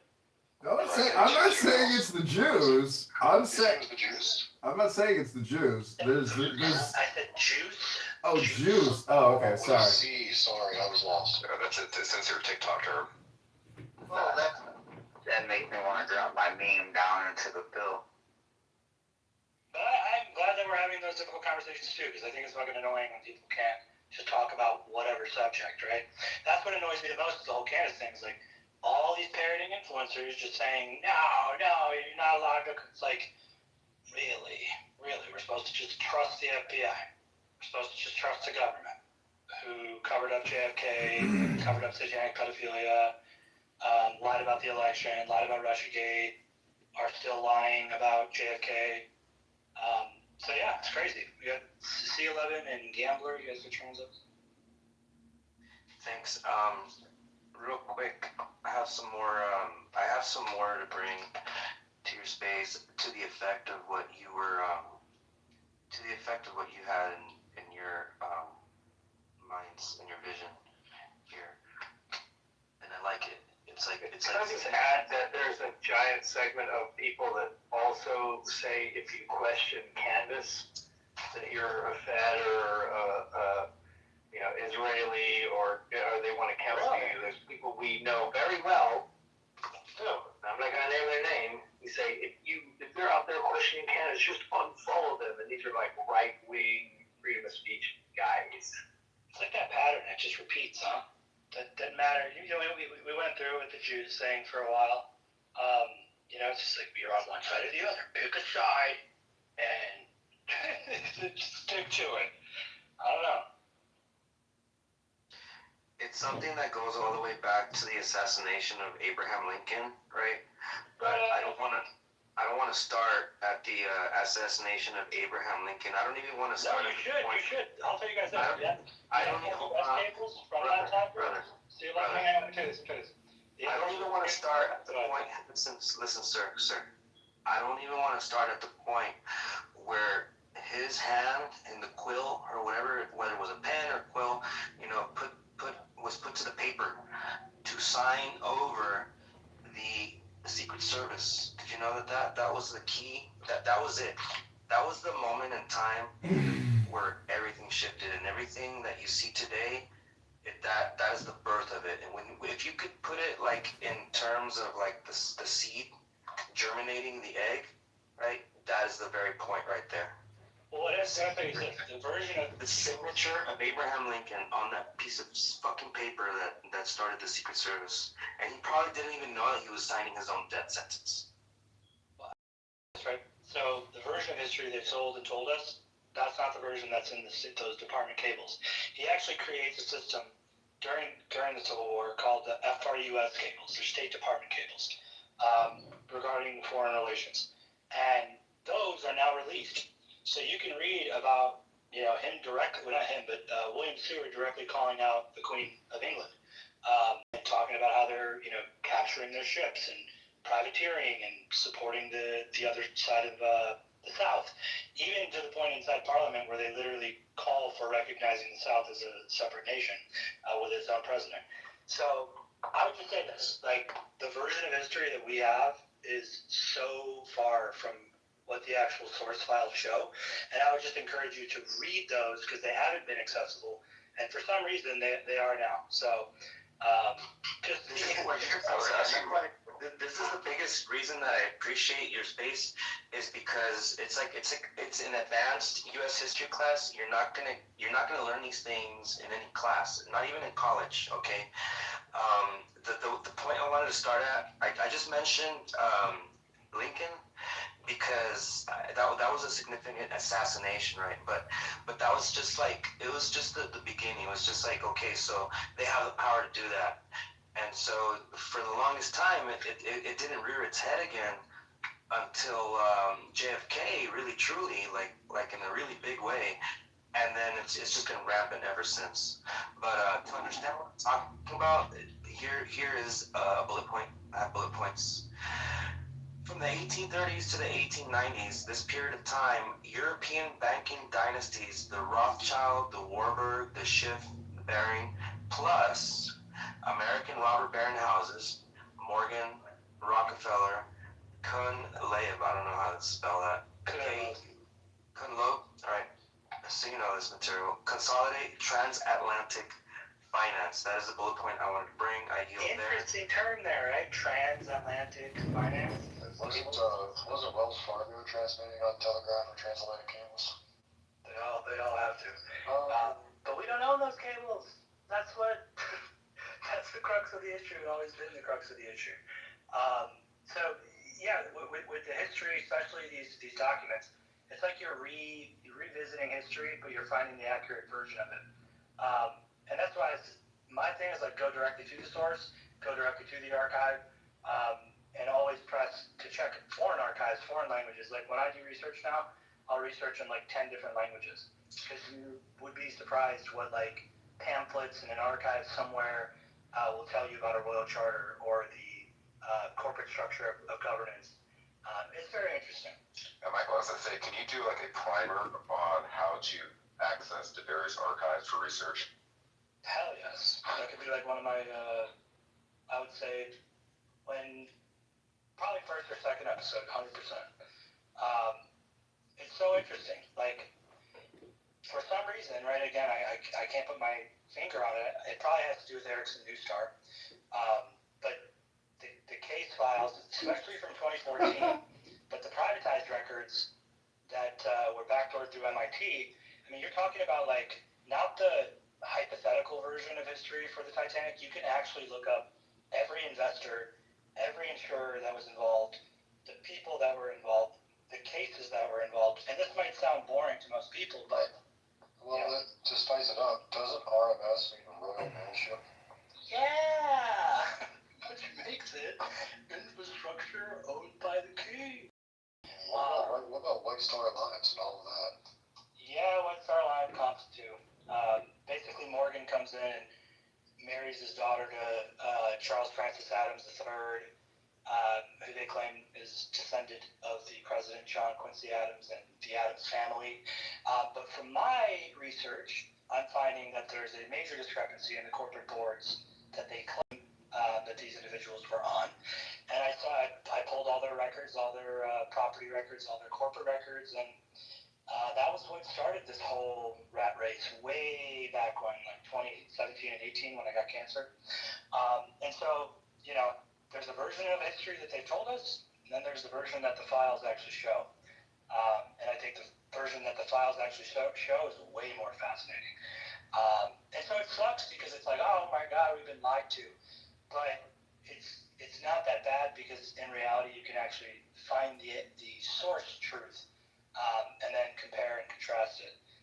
So I think revisiting Lincoln is fucking amazing because he straight up calls out, the Queen specifically. He's like, you're privateering. You're literally disabling our ability to conduct commerce. And then you parse that with like, okay, if I'm looking at a story and it involves German royal family, the British royal family, the Rothschilds, right? So you want to look in all the places they did business, and then all the languages where those corporate records would be stored or filed, and you put that in the prompt, specifically saying, I want you to check all these different archives. And I don't know, maybe it's like I've just mind warped my AI to like do this so often that it's just doing it on the regular. But yeah, we've got access to archives that we didn't before. Like I said, the secret Five Eyes agreement, that's made between FDR and he also creates FBI SIS, he creates OSS, and that secret treaty has never been online, and found it, along with 555 other documents that will tell you the complete signals intelligence history of the Five Eyes agreement and the secret aspects of it. So to me, it's fascinating. Probably to most other people, it's not that fascinating, but you can think about the East Wing of the White House, where first, under FDR, he builds a private room, and it's like a collaborative trust. It's really a bunker, and that's where that agreement was, where its power source was. So I know that the fact that I'm staring at these files and I'm checking the Wayback Machine, I'm checking internet history to see, has this file ever been on the public front-facing internet? And it's showing me no, it's not. So that's all out there, and I think that changes the game a lot. Does it cause us to have a slight bit of dependence on Israel? Yes. But I genuinely think that Israel will be reformed, the UK will be reformed, and the United States will be reformed. Because we're just too captured. This is America. Look at your flipping numbers. I think it's important to note, like, as far as ownership claims of different departments too, that you mentioned Lincoln and Secret Service. But what isn't really well talked about is that Washington unofficially created his own form of a Secret Service agency. And this is what, in part, was crossing the Delaware sort of thing, and spies and coming around to the backside and conquering and so on and so forth. But with Lincoln, it's kind of that history shift too, because if you look into the Pinkertons, there's a bit of more to do with what modern day sort of I guess police force and intelligence and the Secret Service apparatus is kind of modeled off of, which, interestingly enough, has to do with the railroads and all the shipping lanes on land connecting to the sea. That plays a role in things. Obviously goes back to British crown sort of. All that matters, because you don't need to control how much of the cost of traveling all this way is formality. And on the navigators until commerce has they're dominating during the Civil War. The British Empire had a vastly powerful, whether it was private industry, East India Company. Kings did not pay homage to Achilles. Perhaps the kings were too far behind to see. And the soldiers won the battle. I still remember kings. So it's all them and their cousins. I'll build monuments to victory on the big island of Greece. I'll carve Agamemnon in the stone. I've gone. My name will last through the ages. It's just hard to get primary source files that you can actually trust. But with these FRUS cables, I'm telling you, that's something Lincoln created himself. And a month or 2 or 3 months before Lincoln gets assassinated, he also forms through no argument with you, brothers, but if you don't research, you'll never see home again. So he saw, I'd imagine, he saw the Southern District of New York, which is literally nicknamed the Sovereign. Too many people have died today. How killing so early, tell us that's your purse. A royal. I don't want anyone dying from me. Because sales it's still on that land. Silenced by a slave girl. where like a month or two Kings after did not. Eastern District of New York reformed, and he gets assassinated. So yeah, really interesting. All the stuff is stuff that we not only will revisit, but can revisit. And while we're doing this space, I'm going to put a report together that will show everybody literally, corporately, legally, and break down every law, where in the charter, where you can access it, and I'll put that report at the bottom of the nest, so that anyone, it might be a pretty long report, like 25 pages, 27 pages, but anybody then can read through that and see line item by line item how we're still operating under the Crown charters and how we're still capturing. That was a bar card. He's the first one to Yeah, and for me, I just try to look at it like, I try to not take in what the movies or what their version of the news told me, and I just go with the direction because, like, think about it, right? These are the same thing pharmaceuticals that are trying to cycle away, and then MIT was trying to cycle away. It goes very deep, but it involves like all our public research, private court records, carrying yourself, like the Titanic was at that time, 1913, the admiralty jurisdiction was the case that basically stated that the liability of that accident, that the verdict would claim that liability. And from that point on, as far as that, That's a big deal because it happened in international waters. That's a huge deal, and people need to understand why that's. It's part of the claim too now, right? Because the educational land that the state's held up, all 16 to 50,000 acres per state is under deemed educational land. Where do you think that goes? It goes right to the universities, right? So it's all tied in.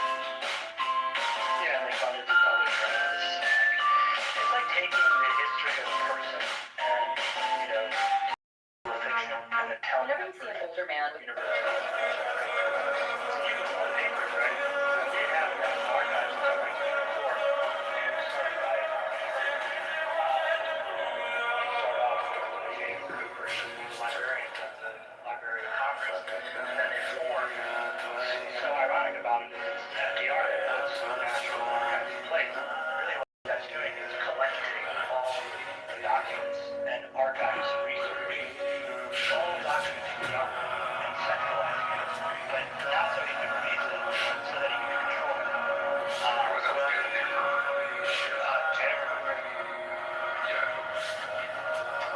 It has everything to do. Hold on, let me take it from here. J. Edgar Hoover made a famous history for that's another story for another day. My next bullet point really quickly is going to be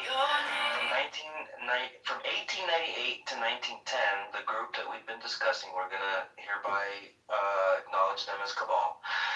From 1898 to 1910, the same group crushes the populist free silver movement, eliminates competing private currencies, and begins drafting Why do you central post bank every day when you barely get 100 likes? plan. 100 So likes this is means the beginning of why they time to had to watch sink something. the Titanic in 1912. That may seem small to you, But thank you for letting me. I know my audience is out there, and when they find me, they will support me. Why do you post? It's fun, man. Revisiting history. It's like, and my thing is, right, again, even all the versions that we're all talking about, I implore you to go and search the archives. You will see the case records, the original archives, and just access to data and information that's not been probably not been I've been told the audience for In other news, Illinois Rep. all is actually an acronym. Hands up, thumbs up, just wave your hand. Would you like to know if it's actually All it takes because it is is that. Columbus Well, did before not we get discover there, America. we have to do some station identification because we haven't, and we're always How you can discover a place where the inhabitants are watching you arrive from the shore. There were actually many other mariners before Columbus that discovered America decades earlier, even eons earlier. Many of these pre-Columbian explorers might have come from Africa, out that Columbus himself was aware that African mariners had preceded him. In his diary of his second voyage, Columbus tells about how the natives of Hispaniola actually had given him gold metal spearheads that they said were brought by black-skinned people who had come in large boats from the south and southeast. Coincidence? I think not. No. Christopher Columbus did not discover America. How you can discover a place where the inhabitants are watching you arrive from the shore. There are actually many other mariners before professionally installed bureaucracy that had transits of money and does all the honors for them. And it's really been professional scapegoats. So that's the situation actually. And that's why Candace and the whole situation is important to understand, because their relationship to this group is very important to understand. So yeah, they burned, the French and the British burned down our White House and never pick it back for it. It's probably time. So, Jason, if we're going to start talking about professional scapegoats, are we going to talk about tonight? Well, yeah, I actually can share some material right there on what a Masonic kit look like at the top levels. Want to create your own? Call it the dark arts. I will call it the dark arts. Are you amazing? Are you amazing? Think of it like they produce. Nobody brought Leo Frank into this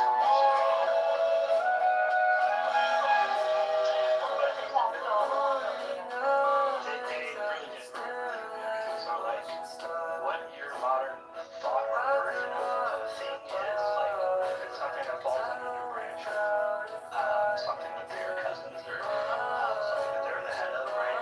Then they perverted it.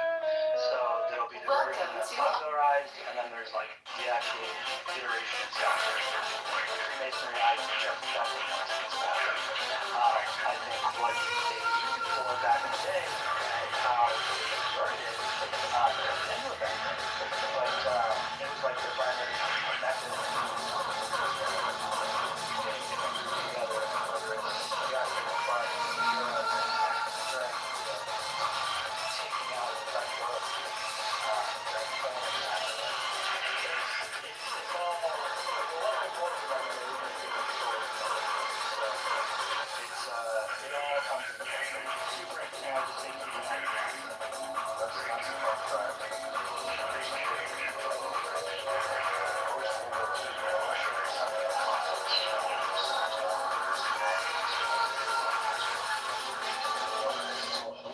contents of all of those libraries today. I was always asking.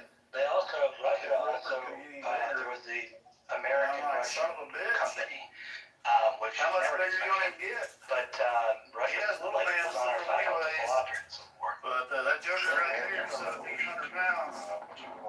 Maybe a little. I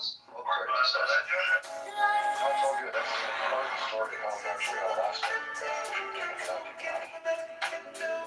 Rabbit holes. So I do want to invite anybody that wants to speak, ask questions, wants to talk about Candace, wants to talk about how crazy the world we're living in is. We made a commitment to the audience, Mike. You have to explain how Cabal is an acronym. My bad. Yeah, so it is the Cabal Ministry, or Cabal refers to a group of high counselors of King Charles II of England, Scotland, and Ireland. So think about that, right? Being king of England, Scotland, and Ireland at the same time.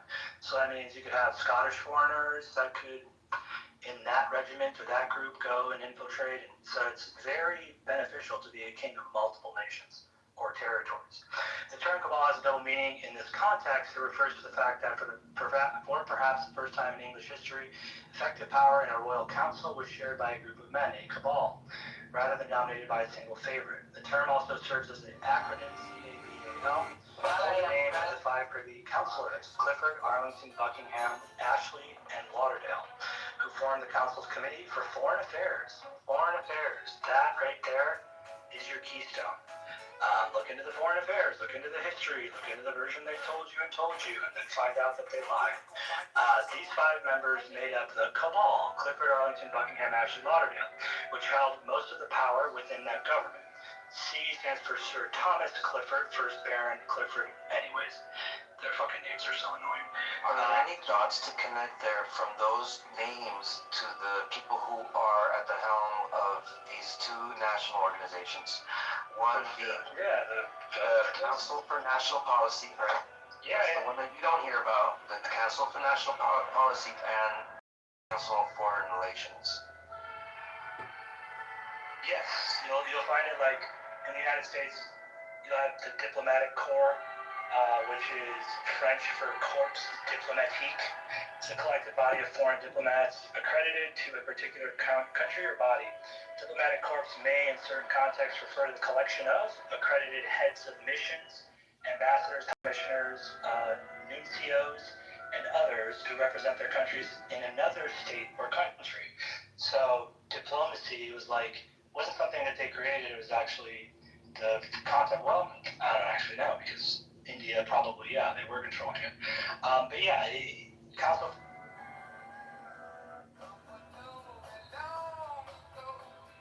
appear as if they're the heroes and they're, saving people from tyranny when in reality they're the terrorists. And they're just limiting their liability by having a group of nations say, we're all coming together in the unified defense of each other, even though that makes no sense. So I should like to ask some questions now of a gentleman by the name of, he's a governor right now in Florida, last name DeSantis. Yeah. You asking me about him or what? No, this is something that I believe that he might have some insight on. These questions, these very questions, right? The ones where. Hey, Governor DeSantis, I got you on the telephone. I got somebody named C11 that wants to talk to you on X Spaces right now. Can you take a question, Governor? I'm not going to run, but thanks for holding the space. It's been great. For sure. It's good talking. Hey, can I just say something, Michael? When you said their names are annoying, embrace it. Embrace it. Sean Michel, Strugno, and Pierre Xavier Boussard, and all these, this is how you build the intrigue. Yeah, just embrace it, man. The French names, the foreign names, the third, the fourth, the fifth. By the way, you're really laying it out great tonight. I'm actually really getting intrigued. I'm like, oh my god, now I'm gonna have to listen to episode or season 1 of great. So really get into it. Seriously, bro, you're breaking it down. The French, what do you say? Did you know how hard it is to keep this dude on the rails? Come on. Impossible. But I just, where I do the most interesting work is when I'm researching and I don't have to put on any sort of front. I could just talk about stuff. No, I really do know. That's what I'm trying to say. Yeah, I know. He's crushing it tonight. It's understandable. This is awesome.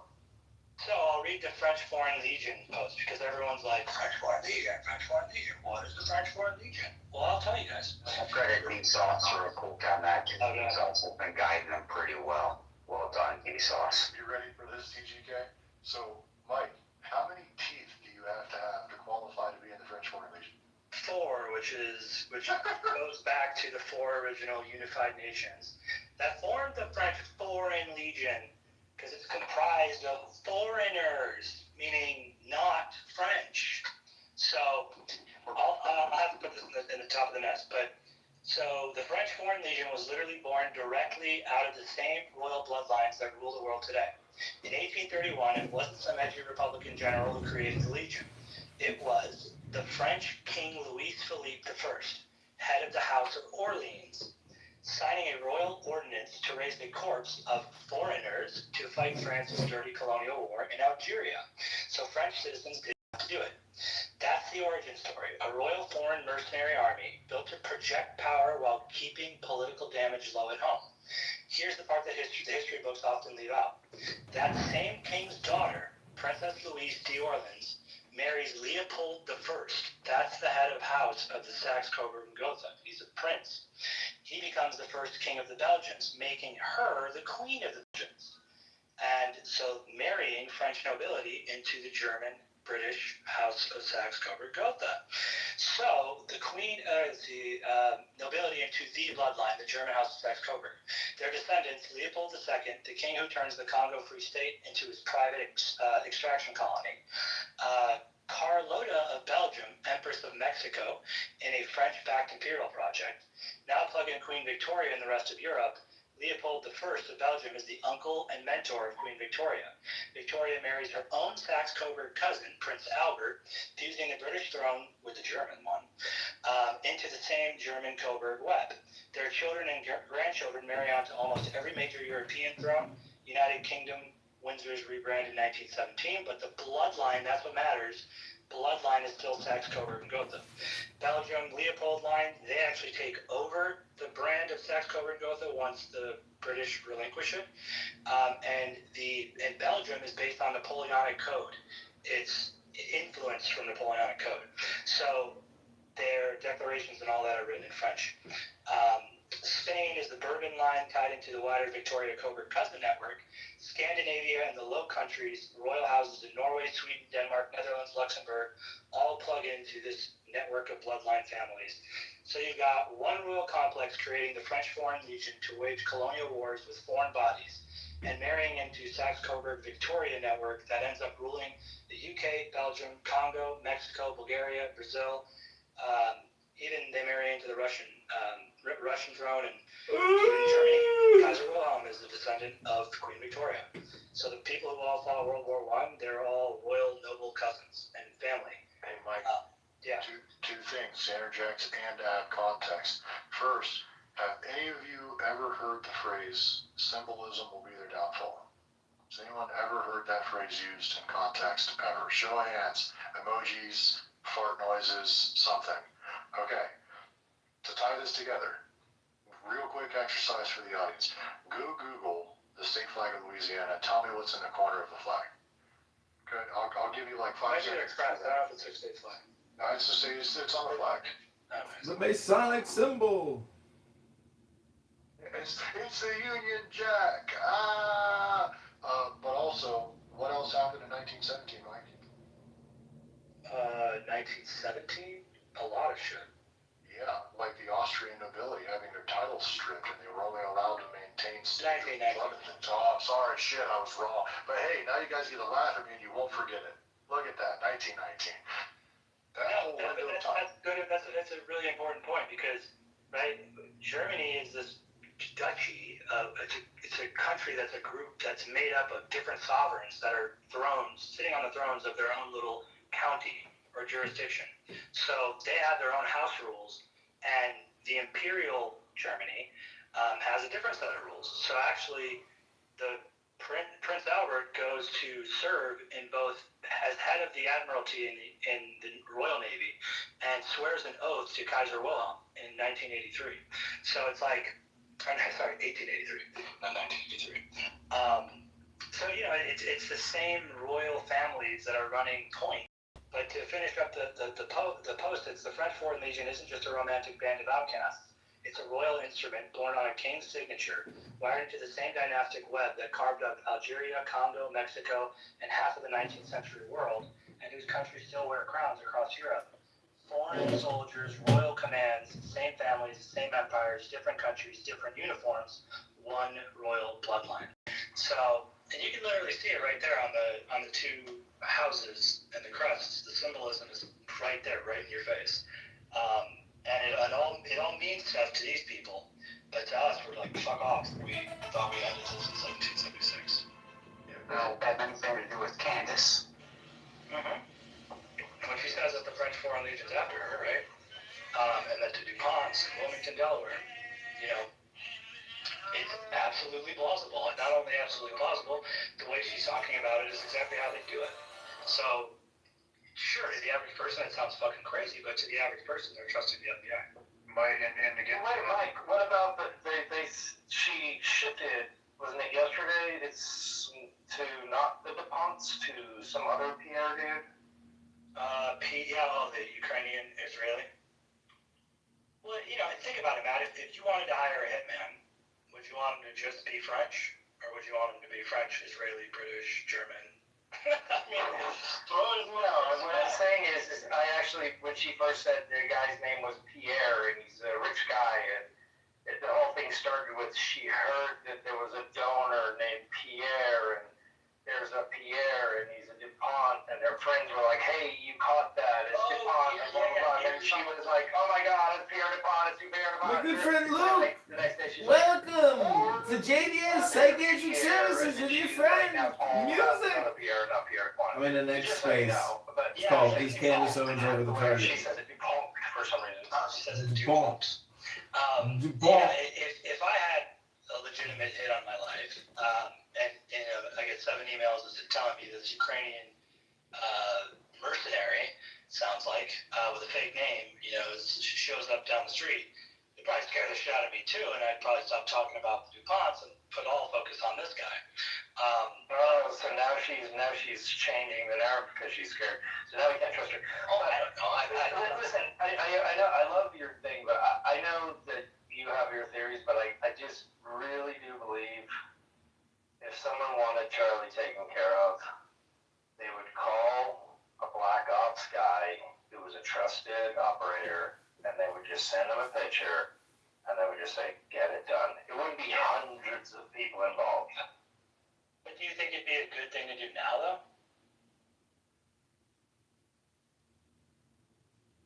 We also consider the fact, sure, it could have been hundreds of people, but over the course of 60 years, how many people would have had to have actively collaborated, worked with the stated intent to, and still somehow managed to maintain secrecy of the JFK assassination?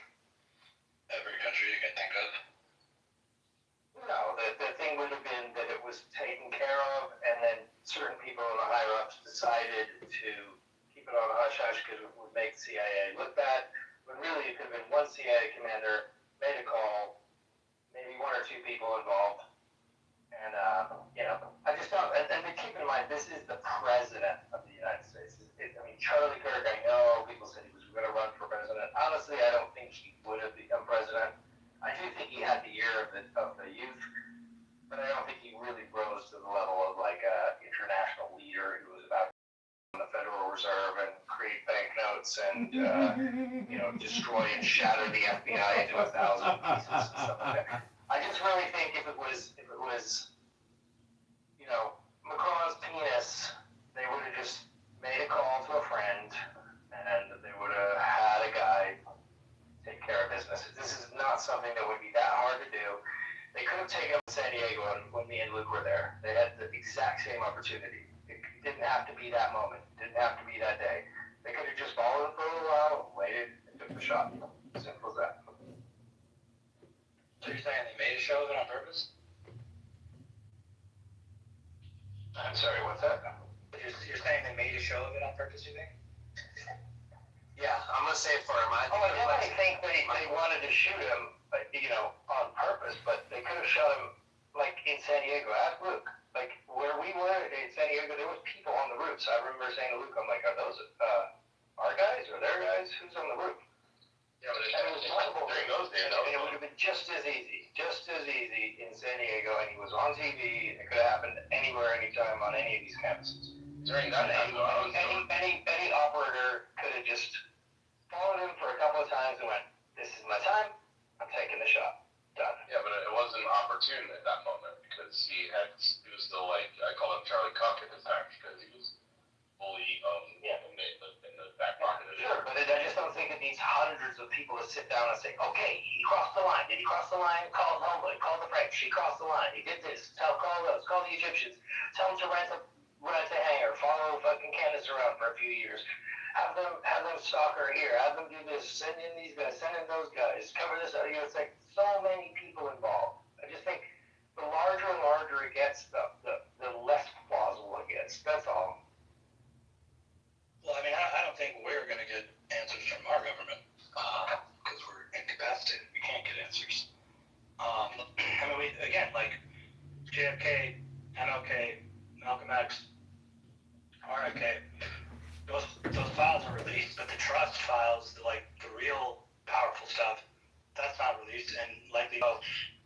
Yeah.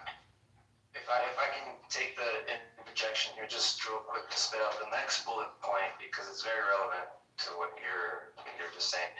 In 1910, right? In 1910, people were discussing secret drafting of the Federal Act, Nelson Aldrich, Rockefeller in law, Paul Warburg, Frank Vander Eyck, Henry Davidson Morgan, and Benjamin Strong. Jekyll Island meeting. That's where they sealed the fate of the Titanic and the three opposition. The other three.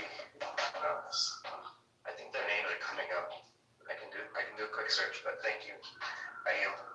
Yeah, no, for sure. And I would implore you to look into that history a little more, because again, the corporate history of what I'm seeing versus what's actually in their own archives is not matching up. So, 1913 is also when we have the Kingsbury Agreement, and AT&T is forced to give up its long lines to foreign companies.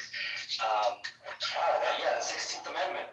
That was the year the 16th Amendment was ratified. The income tax.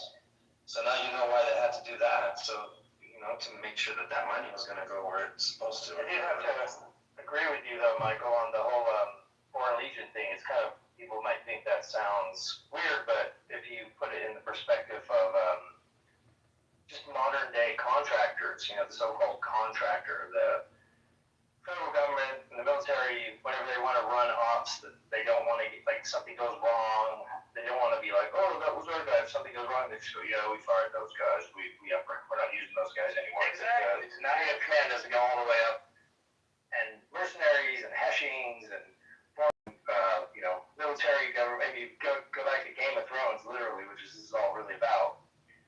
And you'll see that they have hired armies and queens that have armies that work for them, and they do deals to get power and control over things because they command armies, and basically, so that does make sense. But it's also like getting the Judah King to Judah do your bidding, right? Because if you get caught in privateer, you're funding the King's Jew. There was literally a bill I watched the other day. It was like a CSI type thing, but basically a guy in Texas had ordered to get this hooker murdered because he didn't want his wife to find out because they were trying to run a scheme and basically extort him with like $50,000. So how many million people did he involve in hiring a hitman? Like back in the day, like when you're getting rid of the American president. He went to a privatized group, right? And so that privatized group didn't have just one person go. They had multiple people that ended up going. So, I mean, who knows where that information or who they're passing it to that could potentially spread to be more than 2, 3, 4, 5, 6 people. I mean, back in the day when the JFK, before the internet, before the cell phone, before everyone had a camera on them, before everybody was a journalist, before anyone could disseminate information, sure, guys with cigars could sit around a room and be like, I think he's done, or we can't deal with this anymore, like the deal, make the call. And yeah, they may have talked about it, because they all were, and also they were infiltrated by a bunch of foreigners and stuff like that. They were good old boys, and they got the job done, and they decided to cross the line. It was like a mafia. But nowadays, everyone knows, like, the more people you involve in a conspiracy like this, I mean, once you involve the number of people that Candace has involved in this, there's no way someone hasn't blown the whistle or spilled the beans or doesn't have the info. There's just, once you get up to hundreds of people, it's just not plausible. Yeah, I mean, you could look at it both ways. I think that the fact that we have the ability to have the conversation is like the most important thing, right? Like we don't have to agree on everything. I don't agree with everything Candace says. But I just think she's pointing the needle in the direction that'll allow more people to understand how this has worked historically, and the deeper power structures that still capture and control our corporate, private, education, all of those things. But we'll go to Marie. I agree. I just hear that she's going to take people away from the crime scene and from the actual facts of the case and just spiraling off into who owns hangers, the planes landed at. It's just too much. When the case does play out, right? Are you going to trust the the Tyler Robinson narrative or anything that the court tells us? I mean, have you been following me? I've made multiple videos about it not being Tyler Robinson. Multiple videos about all three. I'm just saying, like, so where do you go then? Like, if you are Candace? Well, I'll tell you what you do is she has enough people. She could have a protest around UVU or around any of these agencies and say, we demand these photographs. We demand this. We demand that there be no plea bargain. I mean, you got Bannon saying there isn't going to be a trial. There's going to be no rematch. I mean, there has to be. The American people absolutely must demand that there be a trial. Because if they have the weapon, they have the gun, they have the pictures, all the things they say they actually have, then it's case closed. And the idea of giving him some, like, oh, if he really is the guy, then why would you go, oh, we don't want to go too hard on him? Like, we demand to see the evidence. We demand to see that. We demand to see the cameras. We demand to get him off. If it really isn't him, number one thing is get him off. Because the minute they convict him, then, the people can go along just like JFK forever and ever arguing about the facts. But once the actual physical apparatus has pinned it on a certain person, then for all intents and purposes, the case is closed. So if you can prove it isn't him, demand to talk to him, demand to speak to the guy, demand to ask what he has to say. Why can he not talk to the people? Why can't he talk to the public? Does he have rights? Is he an American citizen? Why can't we have a fund for his legal fund? Like, these are things that we could be doing to actually get to the bottom instead of spiraling out into an infinite number of fractalized concepts that are weird but not actually getting to the root of the problem.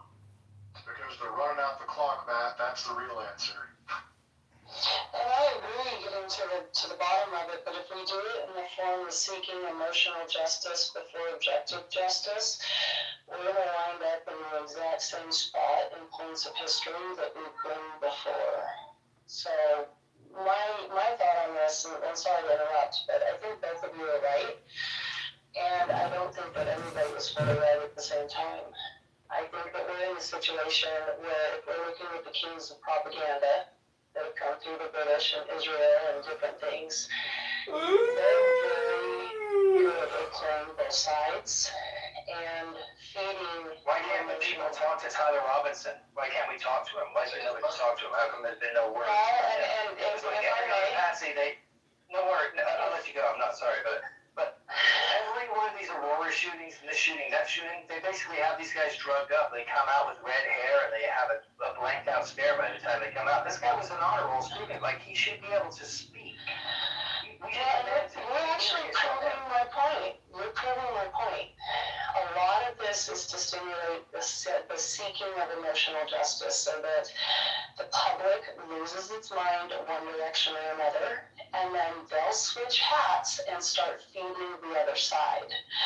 This happened all through Weimar Germany, up into Nazi Germany, through World War II. It's happening now in Portland, Oregon. That's probably the greatest example I can give. ICE, the National Guard, go up there and they start removing the homeless, and then like everything kind of disappears, and a week later, there's people wearing MAGA gear and MAGA hats, except they still have the tactical helmets with the GoPros, and they're, quote, now suddenly helping ICE and National Guard round up the homeless and the immigrants, and ICE and National Guard are telling them go home. That's Antifa. And Antifa, since 1897, has been the driver for these elites, for the British, for the Bolsheviks, for Israel, and they've been paid to play both sides.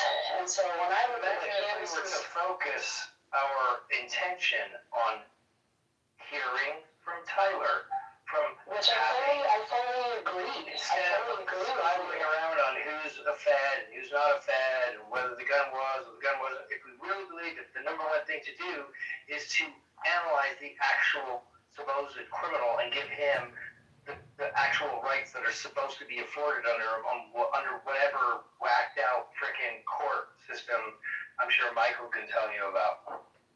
I'm like 94% convinced that he doesn't even exist. So like, That's Well, I agree with Matt's point, like, logically, and Matt, you seem like a very objective person, right? And that's really the big difference between what we're dealing with, you know, the right and the left, or the red and the blue, is we have a certain mass that's very subjective. They're going to react emotionally. It's going to be about how they feel. And then you have people that are like, well, these are my feelings, but my feelings don't come first. I want the objective facts. And that you seem very objective. So to have people in that pool that are like, let's just talk to them and let us use our discernment, or let them have a voice so that we can get to the root of this, that would be an ideal thing. The problem is, because of propaganda and the way that they have created wars, like we go back to the Civil War and Abraham Lincoln, the British were supplying the South at the same time forcing the end of slavery, because they wanted to bring us to our knees. They had an 87-year-old grudge at that point. Saying how we focus our intention on the amount of energy we put into, whether it was a 30-06 or whether Candace is a fed or Ian's a fed or Nick's a fed.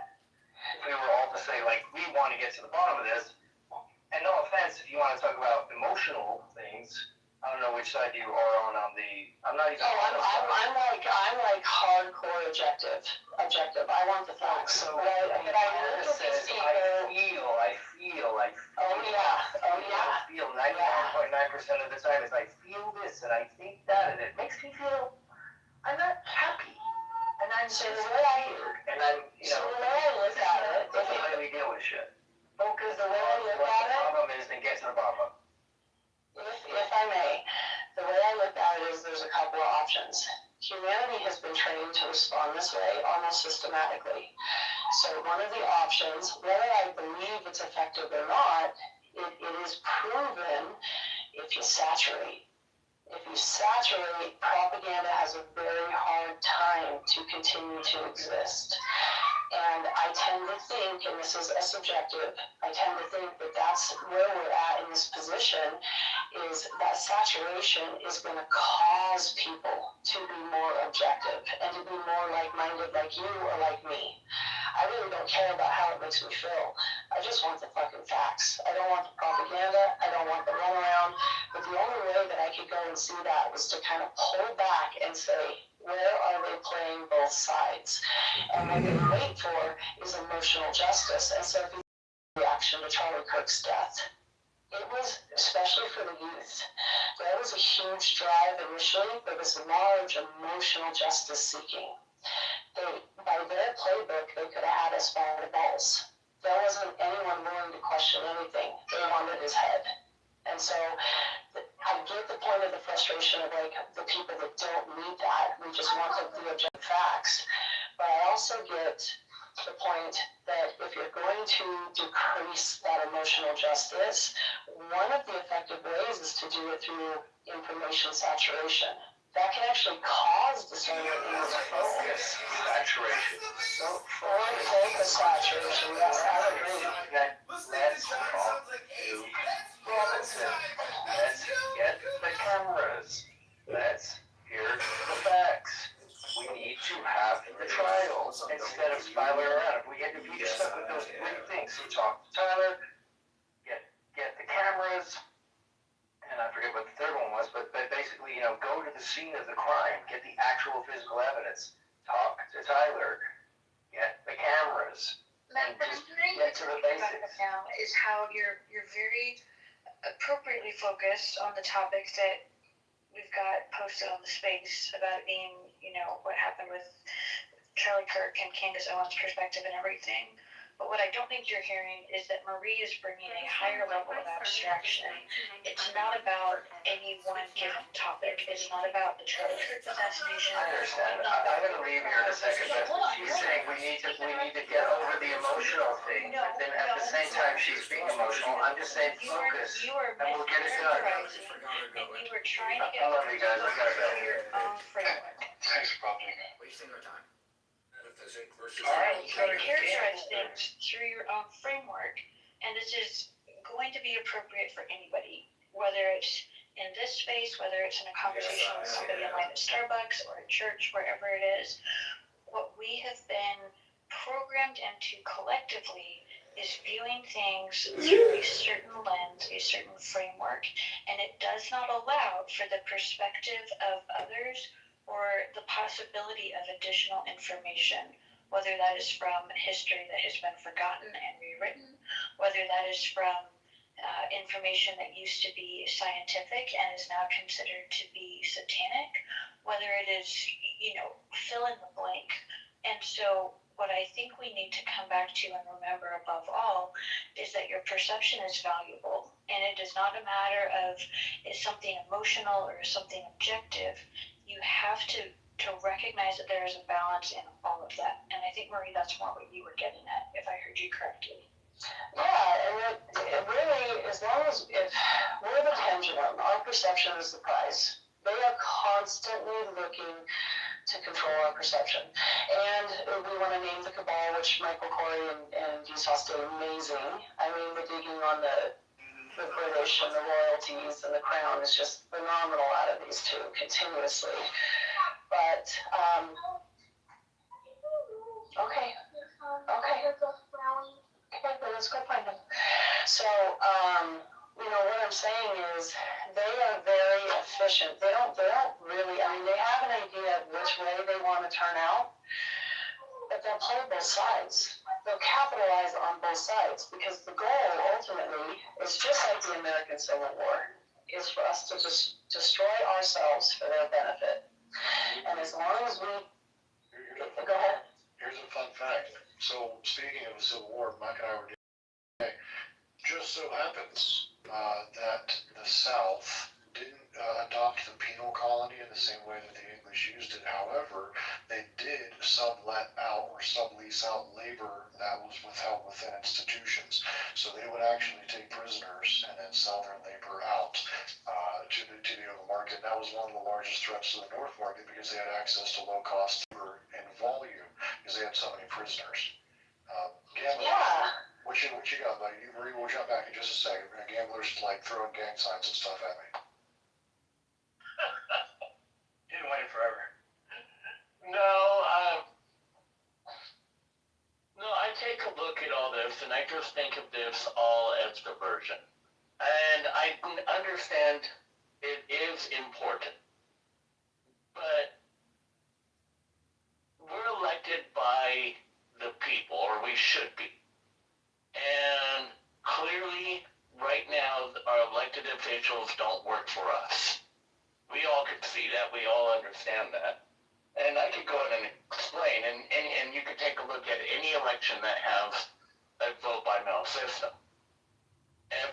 At the end of every election, they adjudicate the ballots, and they fix every ballot that is in the wrong ballot style.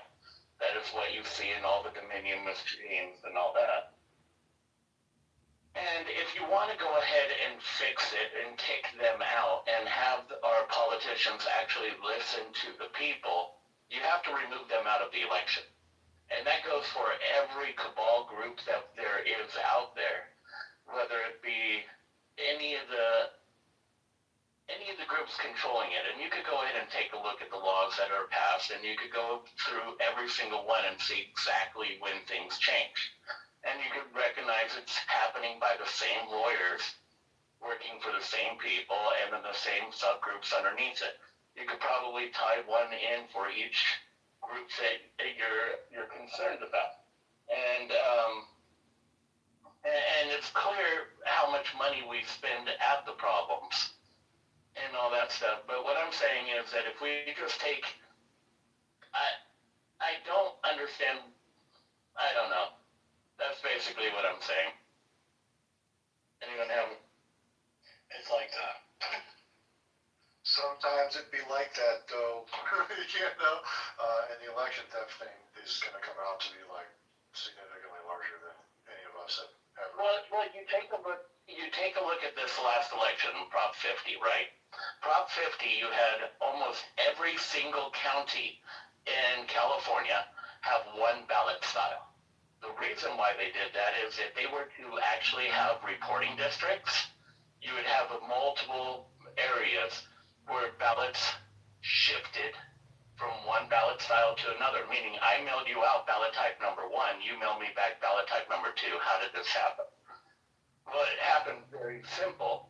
It's the process. And I'll tell you what the process is. You check all the signatures. Once they're verified, you move them to a slicer. They get sliced open and you pull all the ballots out. They go through the tabulator. The tabulator counts out each one of those ballots. Now you have 2 different reports. You have the report of all the ballots that came in, and you have all the report of the signatures. The adjudication process, which is recorded every single election, tells you every time that they needed to move one ballot from one style and move it to another style. That doesn't come from a mess up on the ballot. It doesn't come from the ballot being wrinkled, it needed to be redone. That comes from my only understanding is the only way that this happens is the registrar really screwed up when they mailed out the ballots, or someone during the process steamed open the ballot, switched out the contents, and replaced it. We're going to go into another election with a bunch of these states running elections that are primarily vote by mail. And the same organizations that help out with the migrant process, the same organizations that help out with the homeless process, the same organizations actually decertified our elections.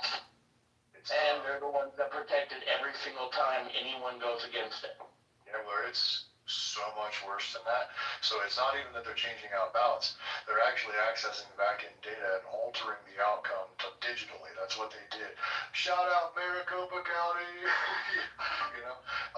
But we actually have the network maps, the access maps, where it came from, like, all that was mapped out 3 years ago.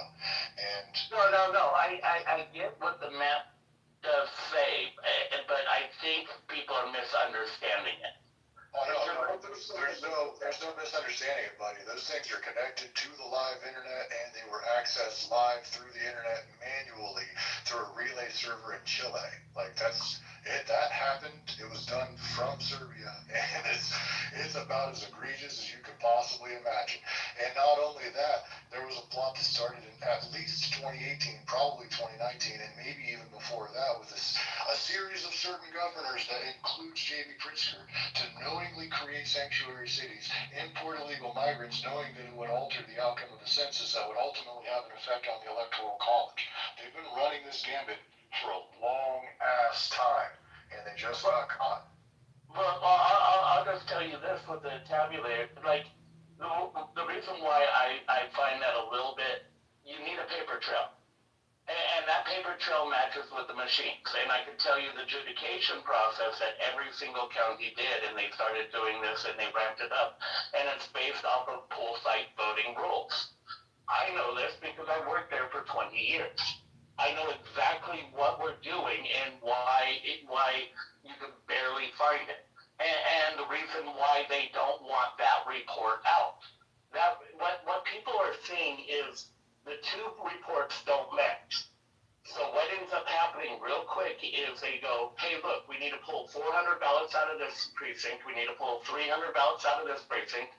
We need to pull 300 ballots in this precinct, and we need to add 200 ballots in this one, and so on and so forth. That is done automatically, I bet you, with the new system that they have. Because the way we used to do it, and this is the ballots that you found underneath the table, what ended up happening was during the count, when they counted all the ballots, because they were used to be all sorted by friggin' precincts. And when they were all sorted by precincts, they would get rejected if it came back with the wrong ballot type. That number became so big that it was obvious that there was a problem. And when that happened, what they ended up doing over the middle of the night, they ended up counting all those ballots by, most likely, by just statewide and statewide and federal issues. And that's why every single one counted, because they no longer knew which precinct it was supposed to be. But they knew that that ballot was wrong. And so what they ended up doing is counting it instead of making it, basically telling the people what ended up taking place. And so that is why every system uses the same thing, and that's why we separate the signatures from the ballot types. That's why there's a adjudication process that gets fixed manually. Now, if what you're saying is true, then someone at the registrar of voters office basically printed out another stack of paper that would add up to the machine. And that is probably why you can never really prove that out, because it doesn't really work that way.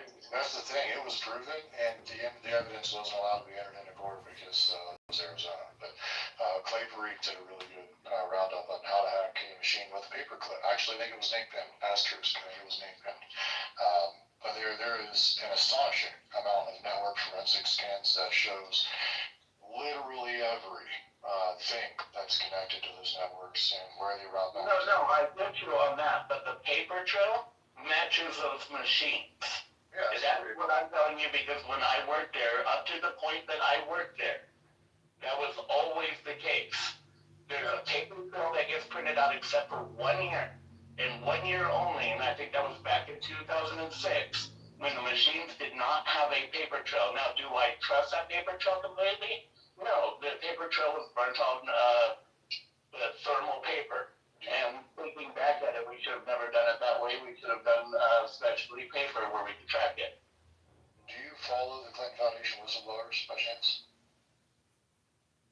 I tried talking to everyone at one point, and everyone said I was full of it, and now more and more people are coming down to my point of view on this. Yeah, right. If you got time, quick, we're gonna cycle to another hand quick. Run over to it's CWFBERS is their handle, Clinton Foundation Whistleblowers. Go to their profile and search Post Office, Pennsylvania. And while you're doing that, because that's gonna blow your mind, the Post Office would not provide the information as to who actually paid for those freight transfers. And what's more interesting, and back in that time, there was speculation that the United States Post Office was moving ballots in post office trucks, but they would actually have the post office truck or the mail service truck, whatever it is, they would have it towed to a location so that there wasn't a driver affiliated with the route, and so that mileage wouldn't accrue on the vehicle, and it would look like it was down for maintenance, but it was actually transporting cargo from place to place on the back of a rollback instead of rolling down the road. No, and I find that crazy. But I definitely, I need to look more into that, because I'm not saying every registrar is a good registrar. I believe that there are very corrupt ones and ones willing to go in and take a payday. And I bet you those are the ones that shit got happened to. Oh yeah, absolutely, and the overwhelming majority of them, unfortunately. John, what's your? Actually, you know what? John, I'm sorry, ladies first. Marie, circle back around. John will close it down. And I think Mike's phone just rang. He got the call to shut it down. I'm pretty sure his girlfriend's going to be calling him in like 10 minutes. No, I got to jump into a meeting, so. So we'll close out the hands here. Marie, go right ahead. We'll jump over you to John, and we'll circle back around for closing remarks. Well, I'll leave this all alone till another night. I had a very crazy interaction earlier this year. My license plate kind of started it, and if you want to know what my license plate says, I'll tell you, but it's pretty crude, and I'm kind of over the whole racial thing, so I said, why not make fun of myself? And anyway, if we want to get to that story, we can. It would be quick. It's interesting who the first legal slave owner was of the States to kick off this whole shebang. And I wanted to circle back to something you had said, Sauce, through this election process and the voting machines. You had mentioned with certain governors opened the door for sanctuary cities, and the mass immigration was coming, but we all weren't aware of until it arrived on our doorstep. I am really, really waiting for, as we get through the 2020 fraudulent election, that we get to the money part, because the money part is going to implicate the Catholic Church, the Lutheran Church, and the Jewish people, NGOs. Because those It gets better. I'm sorry to cut you off, but it gets even better than that. So back when we were doing those network forensic scans into Arizona, we actually discovered an IP ping that triangulated or locally located within a quarter of a mile of a lot of these things asterisk, just so you know, that actually happened. Well, and that's another interesting part is if you look at some of the Latter-day Saint Church, they actually operated separate from the entire entity, and they operated as a sub-NGO for these three main NGOs. So you have the Jewish people. And they got body slammed for running a daggone a pseudo hedge fund without calling it a hedge fund. It was like 3 years ago. They got tagged for a shit. Well, these three main ones, just on the premise of immigration alone, what I've been tracking is they all came to the treasurer, and the DHS Mayorkas at the time was basically telling the people, if they come, just don't ask questions, transfer the money. This started under Obama. It really ramped up under Biden after they had him in for the immigration. And they used our tax dollars to fly all of these immigrants to the border. Because if you look at the Trail of Tears, as I nickname it, across the landscapes these people supposedly migrated, it is impossible to do that in 3 months. It's a 10-month on foot, and good luck doing that with a backpack and a baby. It would have been like a full wagon train. But these NGOs came and they asked for an average of like $600 billion a piece, and it was transferred from our treasury, no questions asked. But what they also did is there's 16, on average, 16 different sub-NGOs under each of these. And so all of those 48 also came to the government and asked for hundreds of billions of nonprofit, religious-related monies. And then all of those sub-NGOs end up funneling and laundering the money to these three main. And that money, they used our tax dollars to violate our voting rights.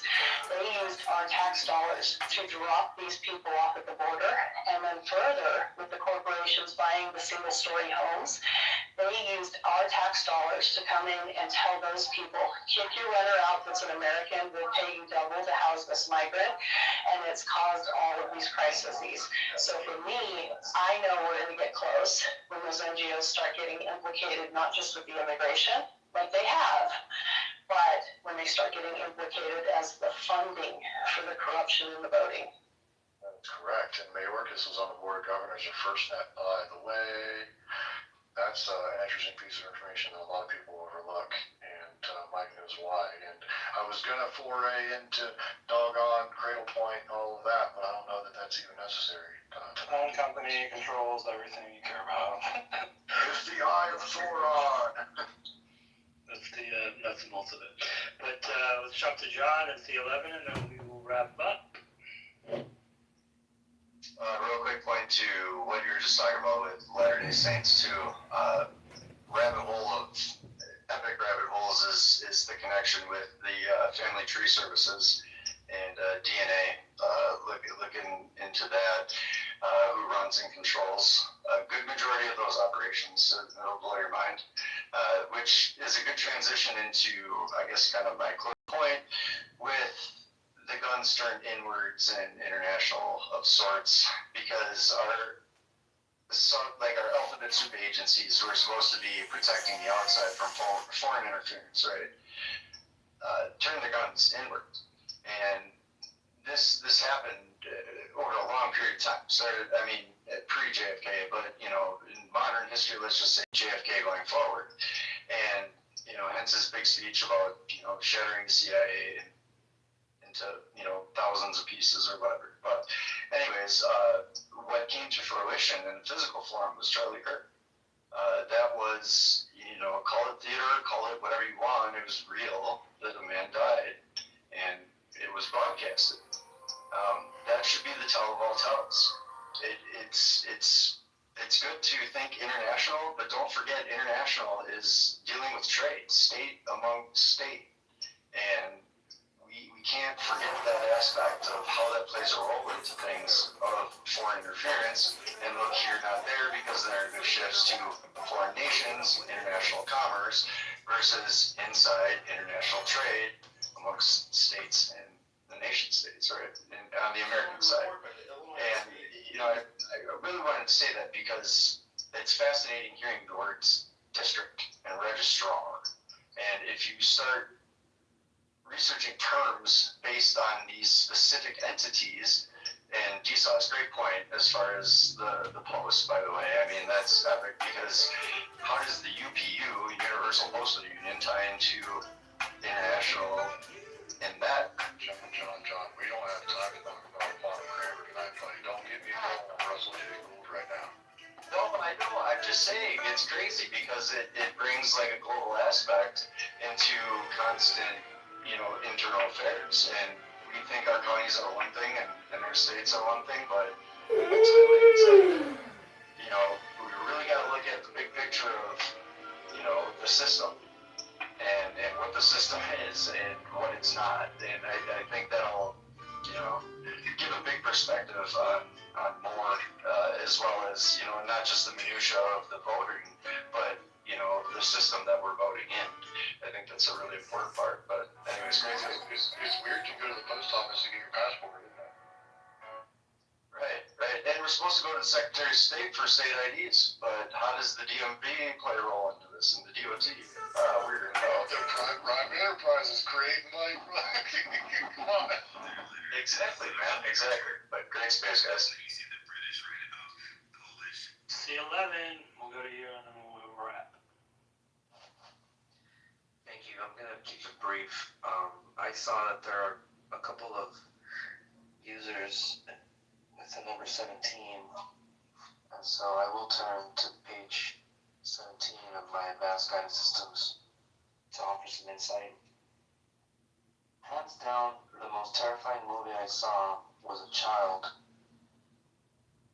The most terrifying movie as a child wasn't any of the horror films I watched. It was the trailer for Wait Until Dark. Before I even knew what Redacted, I watched Redacted between Peter Finch and Murray Head in Sunday Bloody Sunday. I wasn't shocked, I was confused, but I was shocked by the Redacted between Alan Bates and Oliver Reed in the trailer for Ken Russell's Women in Love. I also got the gist of the terrifying of male subjugation in the trailer for the prison drama Fortune and Men's Eyes. And for some reason, I found the trippy trailer for Frank Zappa's 200 Motels frightening. Was there any movie back then I couldn't handle? Yes. Bambi getting lost from his mother, being shot by the hunter, and that horrifying forest fire upset me like nothing else I saw in the movies. It wasn't until 1974 when I saw Wes Craven's The Last House on the Left that anything came close. Now those sequences and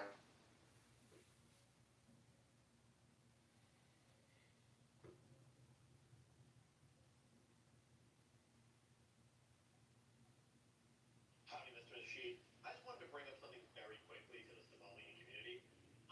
You can't claim to be part of the FBA community or masquerade behind black excellence when you act like the stereotype. A racist from 1961 would literally, this is his wet, you are his wet dream. All you do is scam people, you scam welfare, you're not honest, you steal everything that you touch, and then you want to just go back to your country. You are the stereotype. So all I'm saying is, Mr. Rashid, you can't claim to be part of the community and then act 100% worse, no, 150% worse than the stereotype. I yield my seat. There you go. Thank you so much. All right. Mr. John, hop on in, sir. Hey Tariq, I don't know you that well, so that former speaker, that was a roast, a barbecue. I don't know, do you feel burned? Do you want to pass me the barbecue sauce? Yeah, man, it was very interesting. Very, very interesting. What located, John? I'm running for Congress in Illinois. I live in Chicago. It sounds to me like that former speaker was accusing you or other people of possibly being a part of clown world. And, it's my belief that the greatest threat to America is not the Jews and Israel or Europe and NATO or Russia and Putin, but it's the clown world citizens of America. It's the clown Americans everywhere at every major agency, every major corporation. I'm not a disgruntled white person, who has had his job taken away and given to some H-1B visa. I'm just saying that it's my opinion that there's a lot of really brainwashed, maybe sincere people, but all communication is hypnosis. And when this campaign is over, either I'm going to open up a psychiatric facility for people who have Jewish derangement syndrome or have cell phone addiction, and are compulsive speakers and are compulsive thinkers and don't read books and don't go to the gym. So facility for people who have Jewish derangement syndrome, and are compulsive speakers and are compulsive thinkers and don't read books. And Thank you. I don't know what he's talking about, to be honest. He kind of lost me. Thank you, sir. Thank you so much. He kind of lost me. He's in my clown world and all this other. I don't know what he's talking about. Mr. Professor Alon in the building. That was awesome. All right. Shout out to everybody in here. Cornbread in here. Shout out to everybody in here. In here. Everybody retweet the space. We got a lot of folks in here. So we in here heavy. We're in here heavy, ladies and gentlemen. Respect to the family. But we got to talk about, somebody brought this up earlier, about the coach over in Michigan who got in here, Sharon Moore. Everybody's talking about that right now. Sharon, am I pronouncing his name right? Because I don't really follow sports like that, but I'm following this story. Sharon Moore. This, It's funny how, if you do want to speak, you have to have a credible profile. NVIDIA token. So I need you guys to lock in because obviously if we're just going to be giving stuff away, we're going to be in the alpha. I'm not even asking you guys to pay me for these spaces, right? Just come in, enjoy it for free, but please let everybody know about it. Let's get this in the algorithm. Let's all grow. I want everyone to leave here with more followers. I want everyone to leave here with higher engagements. And if that's not what you're coming in for, then I am sorry, but you are in the wrong space. You're supposed to go to the other one, and that is fine. You can still hang out. But, I mean, obviously you guys are here to grow. So with that being said, just do all of the above. And while you're at it, just match that post up on the Jumbotron, guys. We're going to get as many people in that community as possible. And yeah, I'll shut the fuck up now. Miss, right? Let me put my glasses on so you can read what I'm reading. Glasses and accept the co-host. I just did. No, you did not. Listen, I'm going to read to you what I have after I accepted that. So want to help manage this recorded space as co-host. And I pressed yes. Martha, I want you to start lying to me. Or I'm gonna cancel it. I'm gonna send you another one. Birth rates. So, yeah, lots to unpack, lots to cover. And look, when it comes to like this whole notion of porn, people think that, yeah, it's just temporary, and Ian mentioned it. Digital prostitution, which is what the main source of it is these days, is up like 50-something thousand %. That's absurd. And there's this notion, you see a feminist, but real men don't care about a woman's past. I know she's saying that sarcastically. Well, past on the internet is remember. So you make stupid decisions, you're going to win stupid prizes. Your past will stay with you and, be a continued stain on your reputation. So, it's this notion of thinking as a short-term gain won't have consequences long-term is, delusion. Like, God, I know why you're here, man. Like, what's up? You want to, spurg out again? Like, why?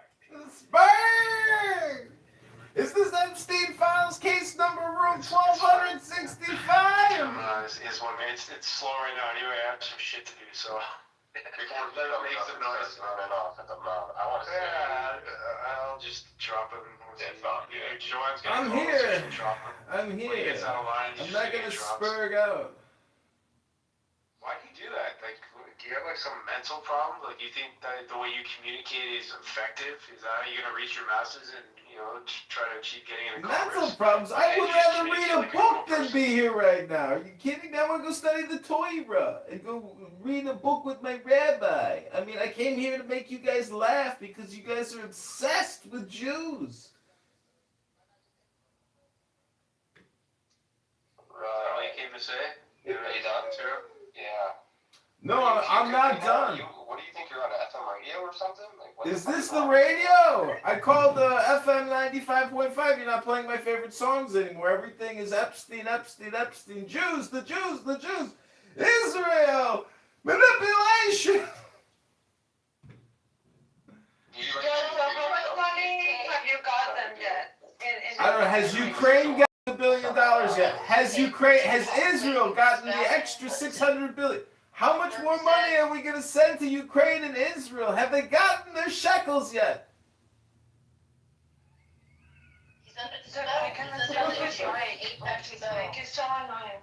Hold on, you guys. I got a call from my APAC handler. They want me to update my shtick. Please hold. You're not good enough for APEC. Stop being pathetic. Well, Zelensky is good enough for us. No need to hold open and fair elections in Ukraine. Just send Zelensky another $800 billion. I double dog dare you to stick your tongue to a pole outside in the winter. I triple dog dare you to read a book. Hey, John, I don't know if you saw my most recent post. Zelensky's got an Israeli passport. Oh, hey, man, it's true. It's a global conspiracy. The guys, they've been busted for corruption, stealing, and they took off to Israel. What do you think he's going to do? Pull that money he stole, the villas he's bought, he owns a hotel, casino, probably has a brothel too. They won't mention that part. You know, the mayor of Kiev, Vladimir Klitschko, he owns over 100 brothels. Yeah, he's a Jew. So this is what the Jews do. And they're all about pornography. You're going to learn about Samuel Roth. Well, it's funny that not a single U.S. politician cares about degeneracy laws or obscenity laws, is what it is specifically. I don't want to go back and change that stuff to protect the kids. Because most of these sites, since you care, well, I don't know if you even care about child trafficking, but they use pornography sites to post videos of child sexuality and child rape. Are you aware of that? Well, I'm trying to be a little funny. It's getting late.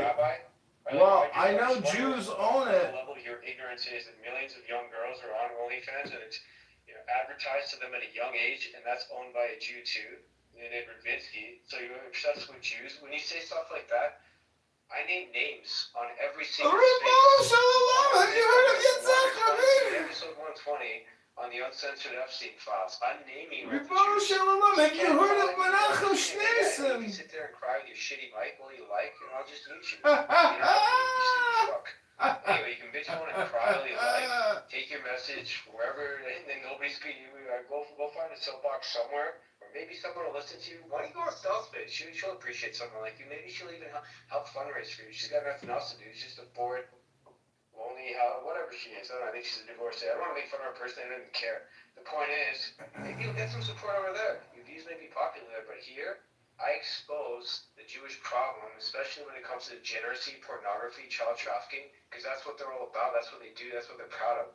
So you can sit there and cry and say it's an obsession. No, it's called a concern, a legitimate concern, because kids shouldn't be trafficked. Maybe you're okay with stuff like that. Maybe you're all about child molestation. Maybe you were molested as a child, so you don't care and it's normalized for you.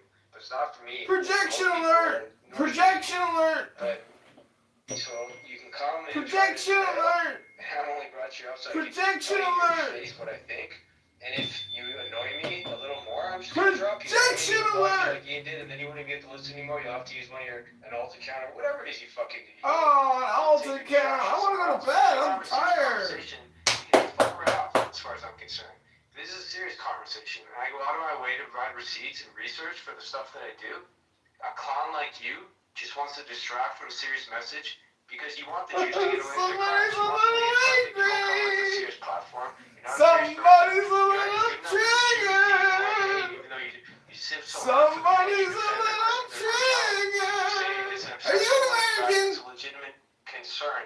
The biggest human trafficker and blackmailer, according to Howard Lutnick, is Jeff Epstein. And there's Jews that created the circumstances for guys like Jeff Epstein to thrive in. And pornography, which he has a ton of. The FBI's got a lot of the evidence. Thousands and thousands of hours of child sex trafficking, child rape, essentially, that these politicians have done. So there's every reason in the world to be concerned about stuff like this. The fact that you're not just goes to show you're no better than like a Pierce Morgan that's tolerant of everything. A fucking cuck. And his wife took a 6-week sabbatical from their marriage to go fuck other guys. Guys like you think that's okay though. Hey, that's women. That's a woman. Piers Morgan's wife was a fucking. Hand her a tampon when she needs it. You're that guy that'll make breakfast for your wife's boyfriend the next day. That's how you sound when you talk. A fucking simp. A pathetic. Gotta clip this. It's a good So roast. either man up, find your balls. Maybe you do some testosterone injections so you don't sound like a high-pitched little bitch. And maybe someone will take you seriously, because for now you're just a big joke. So it's been fun. I have a few things to do. And if you piss Joanne off, she's gonna talk some bullshit, and she's got her Judar on, you're just gonna get dropped like a bad habit. I'll leave it there. Go ahead, Joanne. That was a good roast. I like self-deprecation. He got muted on his own. That was amazing. And he stands for nothing. That's why no one supports you, John. That's projection, bitch. John, you're gonna get one vote. That's all projection. When you told me that I was raped and molested by a family member, that's projection. When you say nobody's gonna vote for me and I'm a loser, that's projection. This is the projection show. You guys have an unincorporated shadow self. Go study C.G. Young. Read a book. Try to do an education room instead of wasting your life talking about a dead guy. This is literally an education room. Every fucking episode comes with full receipts. This is a political room, you schmuck. This is politics. This isn't education. Go read your Bibles. Turn your phones off. Am I the guy from Network? Settle down with somebody. Male, female, whatever. Male, female. Are you accusing me of being a homosexual, sir? I love pussy. And if you don't love pussy, you're like Milo Yiannopoulos and Nick Fuentes and maybe Tim Pool, because I don't think Tim Pool's wife is giving him any. Otherwise, he wouldn't be making fake news reports about people shooting at his house. Like this.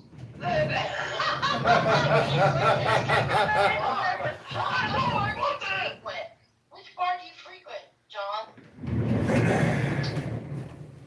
Where are you? There's no alcohol. I'm in Illinois. I'm running for Congress here in Illinois. I have no alcohol. This is pure energy, pure spirit. Because when Jewish derangement syndrome and Jew hate becomes the topic of every night's conversation, you might be a schmuck.